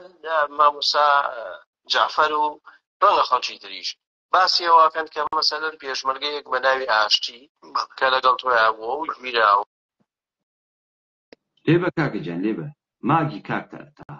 ماگی وایە لە زیندانەوە نامەی نووسیوە کە وتوێتی دیسان کە ئاوا داگای ئەمەشیان ئەو نامەیە گوایە کاگنۆشیروان بوو ئەمەشیانە بۆ باسکەم بەڵێ ئەم کوڕا پێشمەرگەیە بۆ ناوی ئاشتیە لەگەڵ منە بوو لە دوای شەیداران لەگەڵ منە بووە ئەو بە یەک و دوو بە دوو ڕۆشتوین چوینەتە دێی قارەمان لە ماڵێکی هەم ئامۆزان خوشی ئەو ماڵەیە کە کاتی خۆی بڵێن پێشمەرگان هەمووان لەوێ حەشارە ئەوە شوێنی حەشارگای پێشمەرگانمان بۆ بەنهێنی باشە لەوێ ئێوارە کە چوینە ئەو دێیە خزمەکانی خۆم هاتن وتیان کاگاوات کتامان وایە مەمێنەرەوە لێر ئەم کوڕە خۆی کرد بە جەنازە وتی ناتوانم بڕۆم و بایم شۆ لێرە بمێنینەوە وتم باشە ئاشتی لێرە بمێنینەوە بێ شەوز و بڕۆنیتی دەیم شۆ لێرە مێنینەوە و بەیانی ڕۆینەوەمانە وتم باشە ئەم کوڕە خۆی بەیانی زوو لای خۆی وەک حیمایە لەگەڵ منە بەیانی زوو ئەم هەستاوە لە ماڵەکە نانوچای خواردووە ڕێژی تاشیەوە هەستاوە باشە لە دەرەوەت ئیخباریان کردوین پێشەوە لە دەی تیمار هێلیۆ زانیان کێماچین بۆ دووما ئەواتە قارەمانی حەد لەم فایلە ئێژێ باشە من چۆن خەبەرم داگە ئارام بگرن خۆ تەلەفۆن نەبوو ئەوسا مەشایە کەسێکم بەناردێ خۆی ئەم دالە تێری هەست لە قسەکانی ئەمە وەختمان نییە گشتی پەخشبێنەوە سوال ئەمە سەرم ئەوەی قسەیەکی کرد وتی من ئیخباریم کردووە وانە تۆزێتر بیدە دواوە ببەخشە بیدە دواوە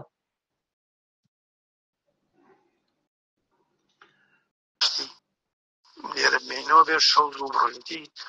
دەیم شۆ لێرە مێنینەوە و بەیانی ڕۆینەوەمانە وتم باشە ئەم کوڕە خۆی بەیانی زوو لای خۆی وەک حیمایە لەگەڵ منە بەیانی زوو ئەم هەستاوە لە ماڵەکە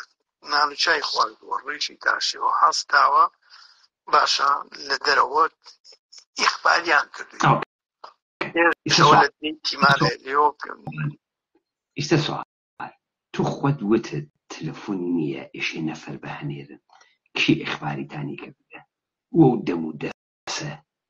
چووگە و نیروی هاوردە بۆیەوە تو مەگە خۆت ناجي غير ممكن بو تو يجي ممكن نبو تلفون خو نبو دوانا فري بروايا يستشون والتحكم يجي اخباري كرياين تو يستخد والتحكم يجي اخباري كرياين كي اخباري ديگر كي الاولاد يا خوي عند الشهر كي الاولاد يا خوي عند الربايه كي شو هيزي هاورد بو ايوا كي اخباري تاني كرت تو پێشووتر لە ماجرای مەرگە ئارامە ئێژیت تەلەفۆن خۆ نەبوو من تەلەفۆن کەم تەلەفۆن نەبوو بێژم بە یەکێکیش لە لادێکە تەلەفۆن کا مەسەلەن ئەشی حتمەن بڕوایتە کێ ڕوویگەوە ئەخباری ئێوەی کردگە لە لادەیەکە و تاریکەشە و تەراکتۆر چوو و ماشین چوو کێ بوو لەم لادێ چوو ئەخباری ئێوەی کرد و ئێوە نەتانزانی چۆن وە تەحکومێژی ئەخباری کردیان خۆ با لەگەڵ دروی تۆ دەرەکەوێت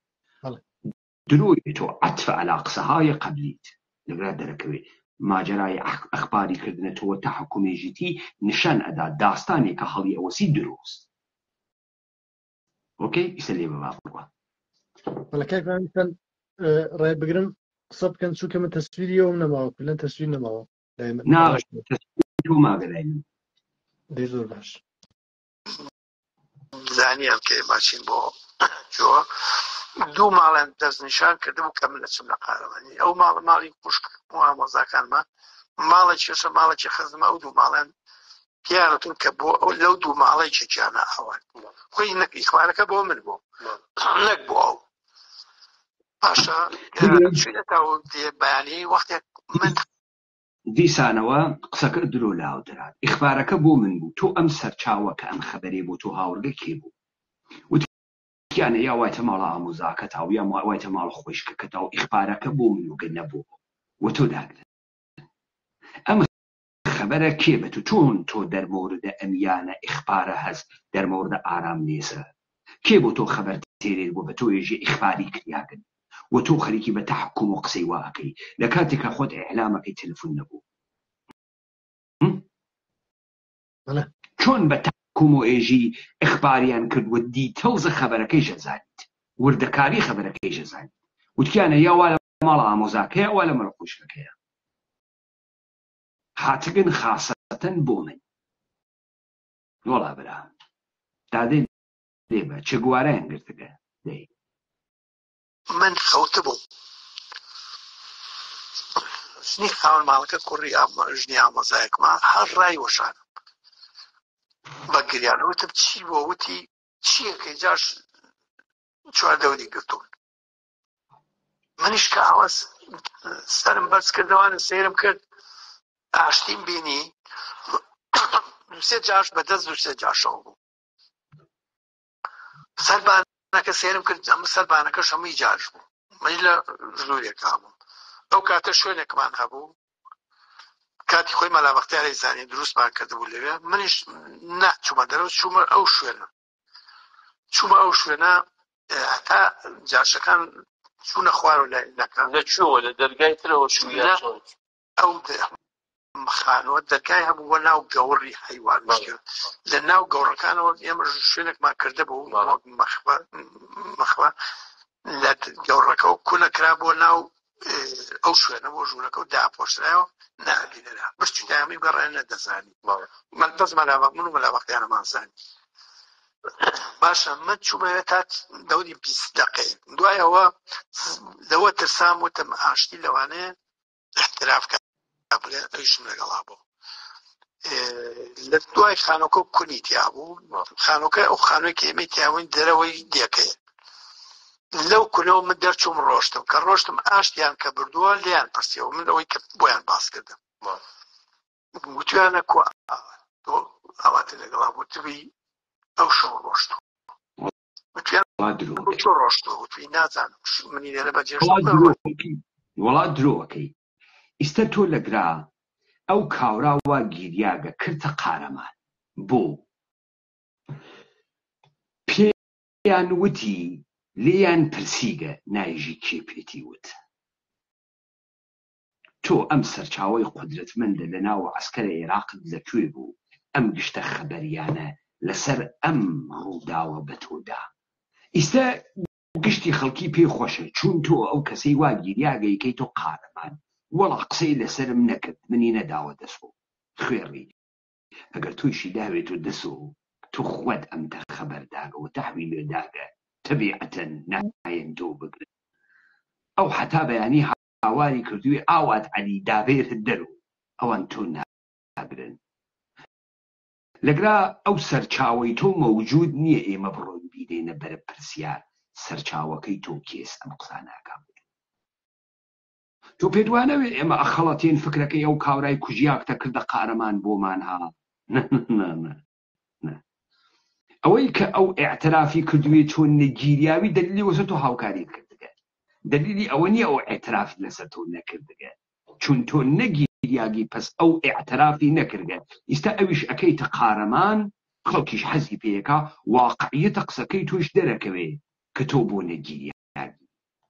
نەتیان گرتگە بۆ ئەم داگەسە دەست کاملان دووسە وەڵا خەریکە پاکانە بۆ نامەکەش دەکا ئەو ئەگەر بیویست من بەگرتن بدا هەر لێ بەگرتنی ئەدام ئەگە بیزانی بە من خیانەتم لێ کردو هەر لێ بەگرتنی ئەدام ئێستا دیت کاورا چنێ زۆڵە بەڵێ کاورا بۆ ئەقڵیەتە ئەو مردمە خەیلی زۆڵە ئیستا چی کرد چۆن خۆی قوتار کرد کاورای خراو نەکرد کە گیریاگەوە نامەکەی لەسەری نووساکە وتی قارەمان بوو منی نەداوە دەسۆ ئیستا شاهدی کێس خۆی و خوای خۆی و گونی بۆ نەگیریاگە ئەمە بەشێکی تریشی هەست تۆ ئەگەر عاملە دەوڵەتە عێراقیت تەبیعەتەن تۆ ناگرن کاورا حتا سەحابە بسەڕێنێ بێژەوە ئاواتە ناگرن ئۆکەی با بڕوە نازم باعیدی هەبوو بۆ چۆ چوو و ئاشتی بیویستە منە گیران پاشم بۆ بخۆی ئیخبارەکە بۆ من بوو نەک بۆ ئەو تۆ پێشمەرگەیە بوو لەناو منە من مەسئول بووم لێ باشە ماقولە پێشمەرگەیەک مەسئولێک خۆی مەسئولی منتیقەیەک بێت پێشمەرگەیە لەگەڵ خۆیان بێت بیبا لە ماڵێکە بەیەکەوە ماقولە زانی بۆ چون ئێمە نازانین کێشەی نێوانە تۆ ئەو کاورا چی بووگە نازانین کێشەی ئەو کاورا لەگەڵ کێ بووگە دەسی بۆ ژنێک کێ بردگە برای کێ کوشتگە ئێمە نازانین ئەو کاورا ئەهەمیەتی بۆ کێ بووگە تۆ ئێژی ئەمە ژێردەسە من بووگە و پەس ئیتر ئەهەمیەتی نەوگە من ئەهەمیەتم بووگە وان نییە ئەو کاورا ئەکرێت 1001 کاری کردوێت فرە مهم بوو بێت بۆ فرە کەسێک تعدای لە ژنە کەسێک کردوێت سوارە ملی یەکێ بوو بێت برای یەکێکی کوشتوێت ئەهەمیەتی پەیا کردوێ ئەو کاورا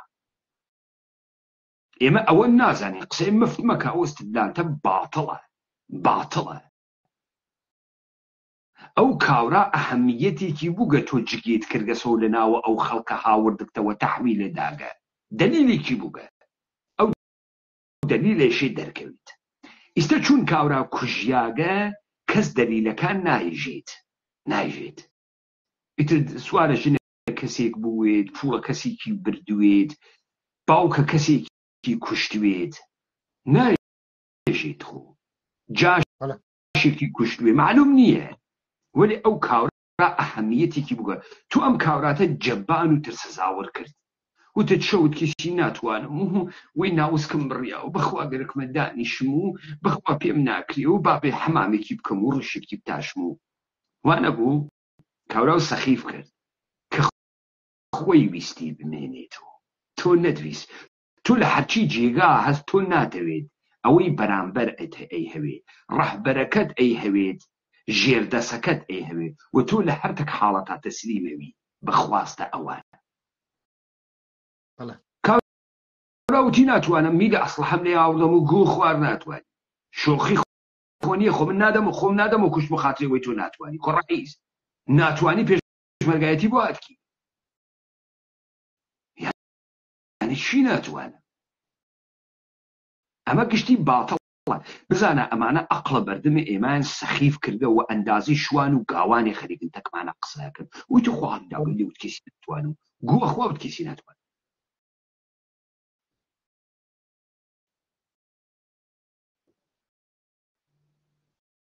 متوجه بووی کاکە ئاغا و ئاشکارای ئاڵام خەریکە درۆکە. هەم جاسووسە جەلالە، هەم جاسووسە نەوشیروانە، هەم جاسووسە بەعسە. بەڵا دروستە پێش نازانێت لەم کوڕە چکارە چه ئەهەمیەتێکی بۆ لە خودی جێرانەوەی داخوانەکانیدا گیان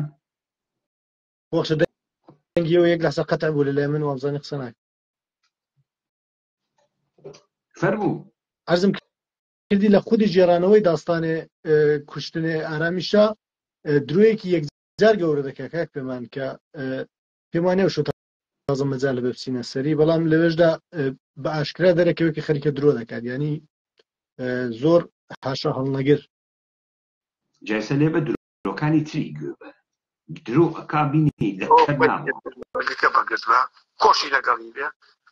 ئەمە چ منطقێکە وەرە من بەس ئەو پرسیارەکە ئەی ئەو نامەیە کە گوایە لە زیندان ئەمە ڕاستە ئەمە ڕاستە ئەم کوڕە ئەو سەردەما هەر کەسێک حکوومەت بەعز دایما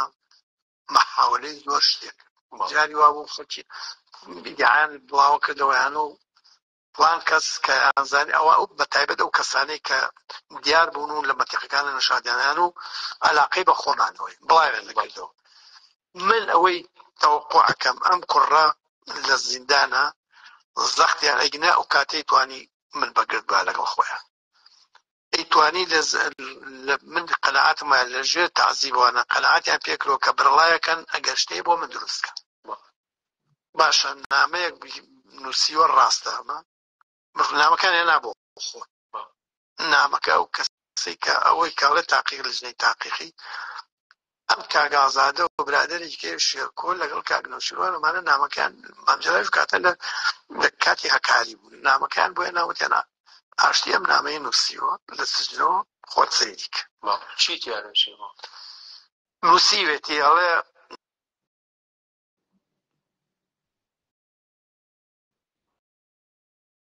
پیابوورێت کە من گیراوە کاکتایەوە دیسکەنەکت جا باسیەوە کە ئەڵێ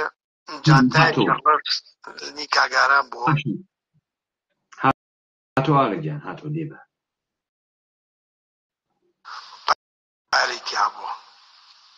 پارەی تیا بووە لای کاگاواتە ئەمە نەسی نامەکەیەتی جانتان ڕۆشەکەشی من تەسلیمی بەلا بەختیار وتم بەلا بەختیار جان ئەو جانتان ڕۆشەکە و پارەکانی تیا بووە تەسلیمی جەنابتم چیتیا بوو جانتان ڕۆشە هەموو ئەوراقاتی بڵێن کۆمەڵە تەقالیرەکان و ئەوەی هەبوو نەبوو سەڵوتڕی کۆمەڵە لەنا ئەو جانتایە بوو. باشە لە شوێنە شاردبوومانەوە لەگەڵ کاگارامە کە بەلا بەختیار ئەینەو جارەکە تەسلیمی دەستی خۆیم چەندی نامەشی لەسەر خۆشی تیا بوو. ئەو جانتایە چی لێ هات کە دوایی کاک لای بەلا بەختیار خۆ بەلا بەختیار خۆی ماوەگەر بڵێ لام نییە ئەوە ڕاست ناکە کاگارام اینجا ئەو سەردەما کەس دەپرسی پێ نەبوو شەیدارە 300 دیار ئێمە بەمان پەیا بوو پەیام کردبووە ئەمەوەکی نەخۆ جانتا پارەی پێ بێ لەبەرەوە ئەوە نامەکە ئەوەیە اینجا خۆشیان لەسەرەوە تا ناخێت هەر بڕواشیان پێی نەبوو ئەسڵ هەر لە ڕووشیان نامکەوە چییە بەڵام هەر بۆ دینیان بەخۆم نامەکە حکوومەت لە ڕێگەی خزم چوزانم جاشەکان ئەمانە هیچ وەختێ داوایان لە تۆ کردو وەکو فەرماندەیەکی سەربازی تەسلیم بیتەوە یاخود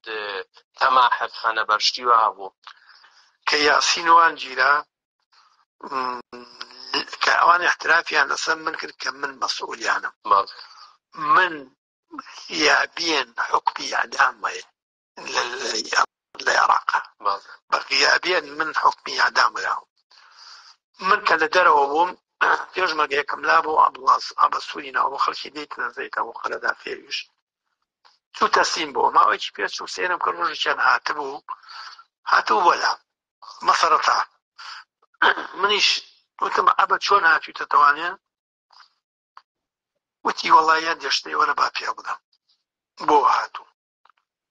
وتم چییە وتی وەڵای ئەم نیستێمانی بانیان کردو وتم ئێ وتی وتیان بڕۆ ئاوا بدۆزەرەوە تۆ لەگەڵ ئاوا پێشمەگە وت لایەوە بیتۆ بیدۆزەرەوە هەرچی خۆی ئێڵێ چی ئەوێ خۆی دیاری بکە تەسلیمیش نەبێتەوە تەسلیمی ئێمەش نەبێتەوە چه وڵاتێکی ئەوێت ئایلەکەشی بۆ ئەنێنی خۆشی بڕات بۆ ئەوێ نەژێتەوە تەسلیمی ئەمەش نەبێتەوە هەرچیە وتم ئەبە بە ئەم وەقڵێکی خۆتەوە وتی کاکەت بە زۆر نردوو زان خۆ منتقا لە نازانوتی بەڵام من ئەوە پێدەگەێنم وتی بەڵام وەڵڵاهی یەک شتەی پێ بڵێم وتی وا ئەزانم شۆڕشە تۆ دروستە کردووە وتی ئەم شۆڕشە وازان تۆ دروستی کردووە وتی ملیۆن دۆلاران بەس بۆ کوشتنێ لەبەرەوە ئاگار لە خۆی و کاگاواتە قارەمانی زۆر بەداخم کە جنابەت پێت وایە مردم و کورد مشتێ مەڕ و ماڵاتن قسەیان بۆکە شاید قەوم و کەس و کار و دەوروبەریەکانت جنابەت مەڕ و ماڵاتون وەلی ئێمە مەڕ و ماڵات نین با من ئستدلالەکەی خۆت باتڵ بکەم خۆتمان نێمەکەوە قارەمان هەر ئەو ئەبە تەسلیم بووگە کە دەسی بە تۆ ئەگا و دەوڵەتە عێراق حازرە بە تۆ باج با تۆ بەهەنێرێتە ئوروپا هەر ئەو ئەبەوە ئێژێ دەوڵەتە عێراق و ئەزانێتەم شۆڕشە تۆ دروسە کردگە و حازرە میلیۆن هابا ئەگەر ئەو ئەبە تەسلیم بووگە خۆیشی نەی کردایە ئەخر یا دەوڵەتە عێراق دەڕندەس یا دەوڵەتە عێراق دەڕندە نییە ئەگەر دەوڵەتە عێراق دەڕندە وایە ژن و مناڵەکەی عەبەیانە هاورد دایک و باوکە عەبەیانە هاورد ئەیان و ئەبە حەیز ئەڕۆی ئەی لەم ئاواتە قارەمانیە قارەمانە ئەی کوژی بۆمان و تێیتۆ کوژیایشی وەدەرەک نەڕۆی تەواو بنە ماڵا کوژی دێمە نیشانەدا حکوومەتە بەحس ئەو دەڕندە نەوگە کوڕە حیز کە ئێوە ئەدعاکەن ئەمە یەک دوو ئەسڵەن حکوومەتە بەحس وەختی ئەبەسووری هەناب ئەبەسوور بۆی کردو کونەکەی تۆی دۆزی و دەسیوە تۆگەی ئەیتوانی تیمێکی قوات خاسەی عێراقی لە پشت و ئەسڵحەیە بەناوە دراگانۆف یەک فیشک باتە تەپڵە ناو چاوەنە تۆ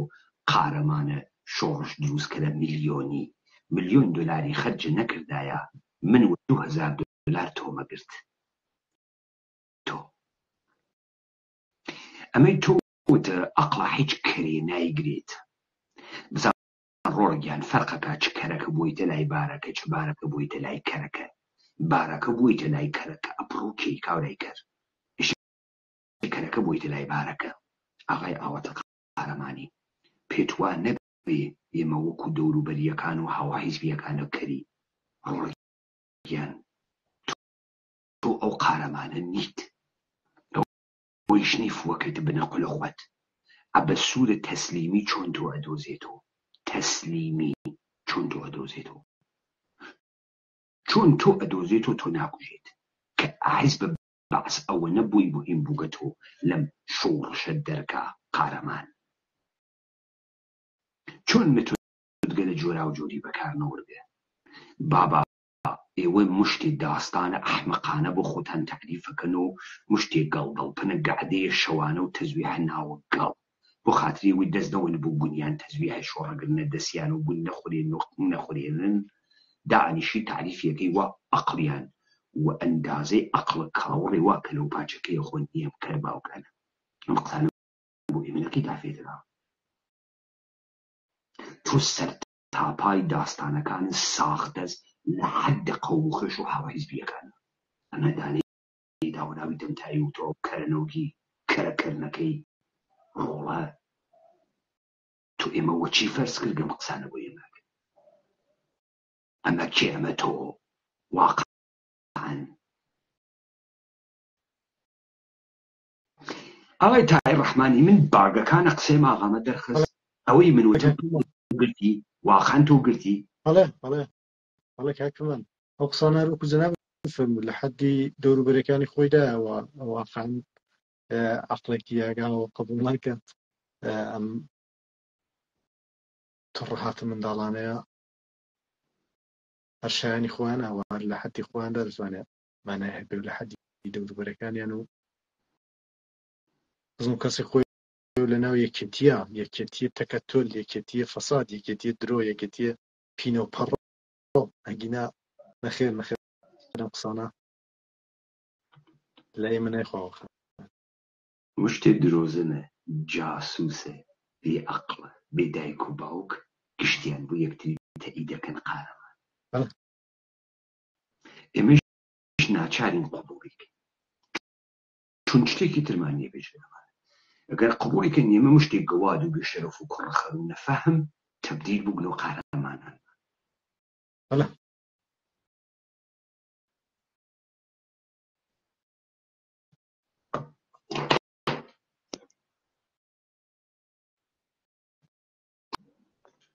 بڕیارەی توان پێ دەڵێمەوە بڕۆکیان بڵێم نەپێویستم بە پارەیە من نەپێویستم بە پارەیە ئۆکەی لێ بە با بڕوات ئەوروپایان بەکەی کوژرا جەنازەکەم بەرنەوانێ چی لێکەن با لێ بکەن ئەمە جارێکی لەکە لەم گرتنوینانەشە یەک دوو تەقریری خۆم دۆزی ئەو کاک ڕۆستەم هەمووتانی ناسن شایەتە مەجموعەیە شتە استخبارات مەجموعەیە شتی استخبارات لەسەر منە باسەکە باسی برادەرەکانمانەکە ئەڵێ ئاوات قارەمانی یەکێ لە مەسوولەکانی کۆمەڵەیە ئەڵێ پیاوێکە دەروێشی کۆمەڵەیە پیاوێکی وایە هەر بەم شێوەیەوە ڕۆستەم لێی پرسە ئەڵێ پیاوێکە خەڵک زۆر خۆشەوی لەناو خەڵکە زۆر خۆشەویستە باشە بیگرە ئاوات قارەمانی ئەگەر تۆ وەکو دەوروبەریەکانە خۆت خەڵکە ئێمە وەکر نەزانی ئەمە قسە ناکەین تەقریرە حیزب بەعسە کەوت کەسە دەست استخبارات هەڵەداوە شان و باڵەتوە تۆ ناو پیاکەی بعد لەوێژێ تۆ دەروێش کۆمەڵەی دقیقەن منزوری لە دەروێشی چیوگە ئەو وەختە مرادەکەت و تۆ مریدە ئەم مرادە بووی کە ئارام بوو تۆ بەجێت نەهێشت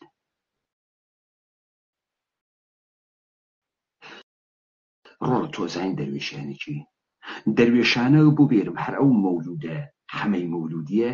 بەحسە ئەوە ئەکا باوکی تۆ بەکارە شێخ حسامدینە سەراجەددینیە تەوێڵەس بەحسەکا وەختی سوحانە لە خەو خەڵەسا عشق و عاشقی ئەکرد و گۆرانی تەکشی حسامدینە بوومە قوربان تو لە دەورت گەڕێم و باڵاکە و بخۆم باسیەکە مەولانا جەلالدین باسە کاورایەکەکە ئیدعای عشقەکات بە ژنێک ڕۆژێ خۆی ئەگەینێ بە ژنەکە و بە ماڵە ژنەکە ژنە پێی ئێژێت لە گراب چاوەڕوانم بە لە پشتە دەرەکە تا تێمەوە ژنە ئەڕوات و بەیانی کاورا کە لە خەو هەڵەسێ خەوی پیاکەوی تەماشاکە گیرفانی پڕە لە گوێز چیش ژنە نامەیەکی بۆ دانیاگە نووساگی ڕۆڵە گیان تۆ بڕۆ گوێز بازی بکە تۆوە عاشقیشی تۆ ئەزانی دەروێشیانێکی یعنی ئارام وەختە پێیکی وت بڕۆ بۆ لای ژنەکە دەدوت ناڕۆ یا تەشریف تێری لەگەڵ منە نۆکەریت ئەەکەم یا من مەسئولیەتم لە سەرشانت دەروێشە تۆم عاشق تۆم تۆ بەجێ نایەوە تۆ فیوز تۆ دەروێشی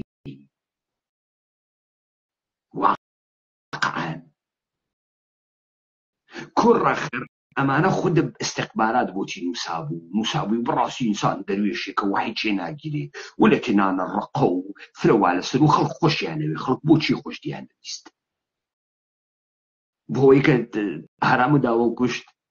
لە هەر کوێیەکە ئەگیریا تۆ قوتار ئەویت جالبە تۆ هەمیشە دووەدووگی دووەکانە داگەوەگرت بۆچی خۆشەویستە خەڵکوی 40 نەفەرە بردوو نەفەرێکە لە ماشینێکە دا بەرە دەستڕێژ بۆچی خۆشەویست دەروێشی یعنی چی یعنی مارکسیستی تۆ ئوسولە مارکسیست ئەزانیت یعنی تۆ فرقەوی سەکتوی مرادتان بوو تۆ مرید کێ بووی دقیقەن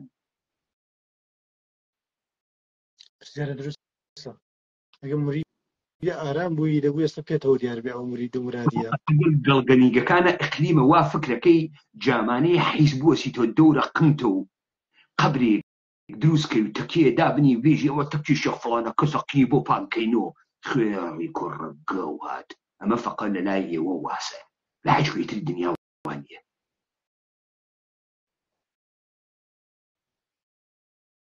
وانە بۆ دوو دەروێش گوێ بە تا بفهمی دەروێش بوون چۆن.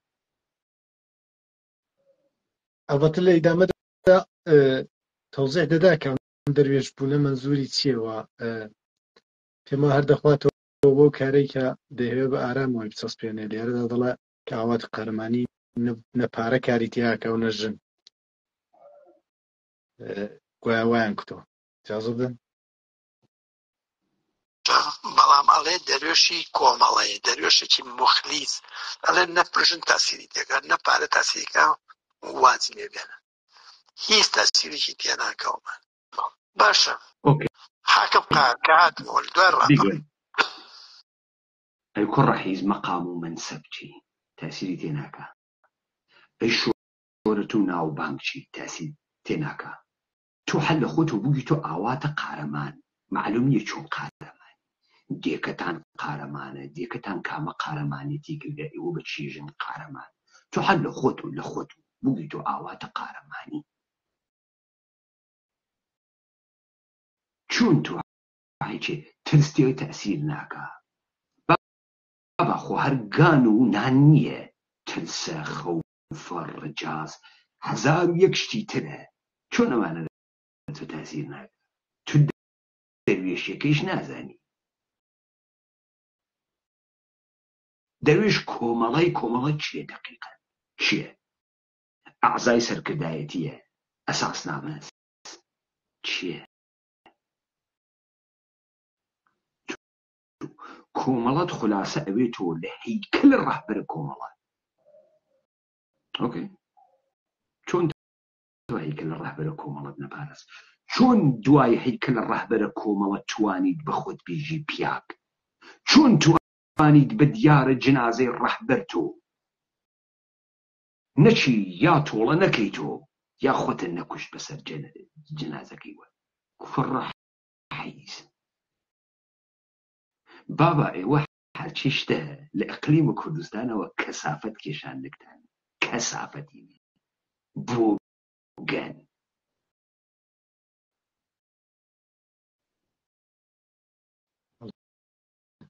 دەسە خۆش بێ کاک تای ڕەحمانی ئەمیشە تڕە پێشمەرگەهای قارەمانە قەدیم سەرکردایەتی بەڵێ دەستی جەناب خۆش ئیسەدانی بۆ گشتیان ژێر خەوە سپای پاسدارانن گشتیان وەجن و وەپیان و لە ژێر سپای پاسداران بکەن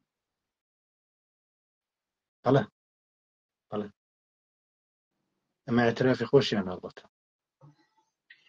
هەر بە جددی وا بووگن ها پێتوانەوەی هەڵیەوەسە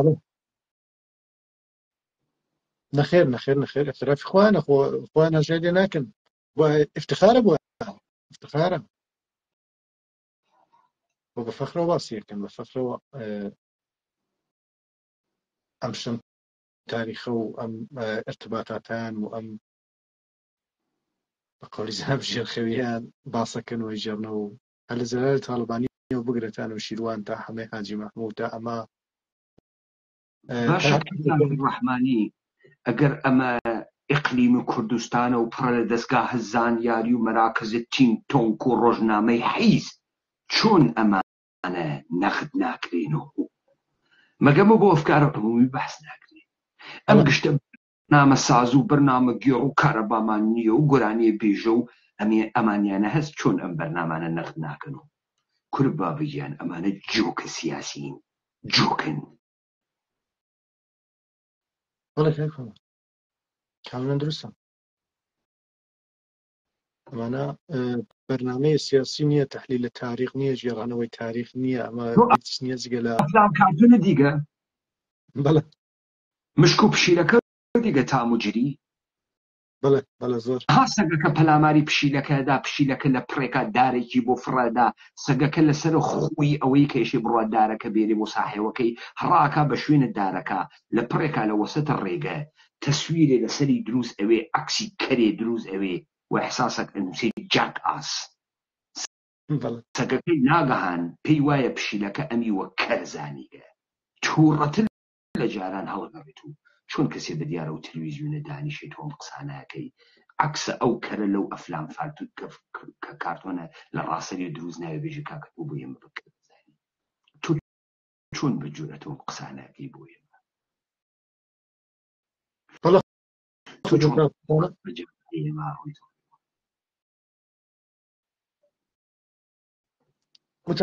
متاسفانە کاتمانە خەڵکە نازانێت کە ئەوەی ئەوڕۆ بەسەر ئەوەیە و ئەوەی ئەوڕۆ حاکمە بەسەر ئەوە احتمالاً ئەبەم تاریخا مەشروعیەتی ئەم حاکمیەتەی گرتووە لە دڵ ئەم تاریخەوە کە خۆی خەریکە باسی دەکات خۆی بە مەشروع دەزانێت خۆی بە حاکم دەزانێت جۆن ئەم خەڵکە نازانێت کاک تا ئەگەر عەقڵی ئەم خەڵکە زایع نەبوو بێت کاورا بەدەمە خۆی ئاشکارا قسەکە تا من تۆ نێژینی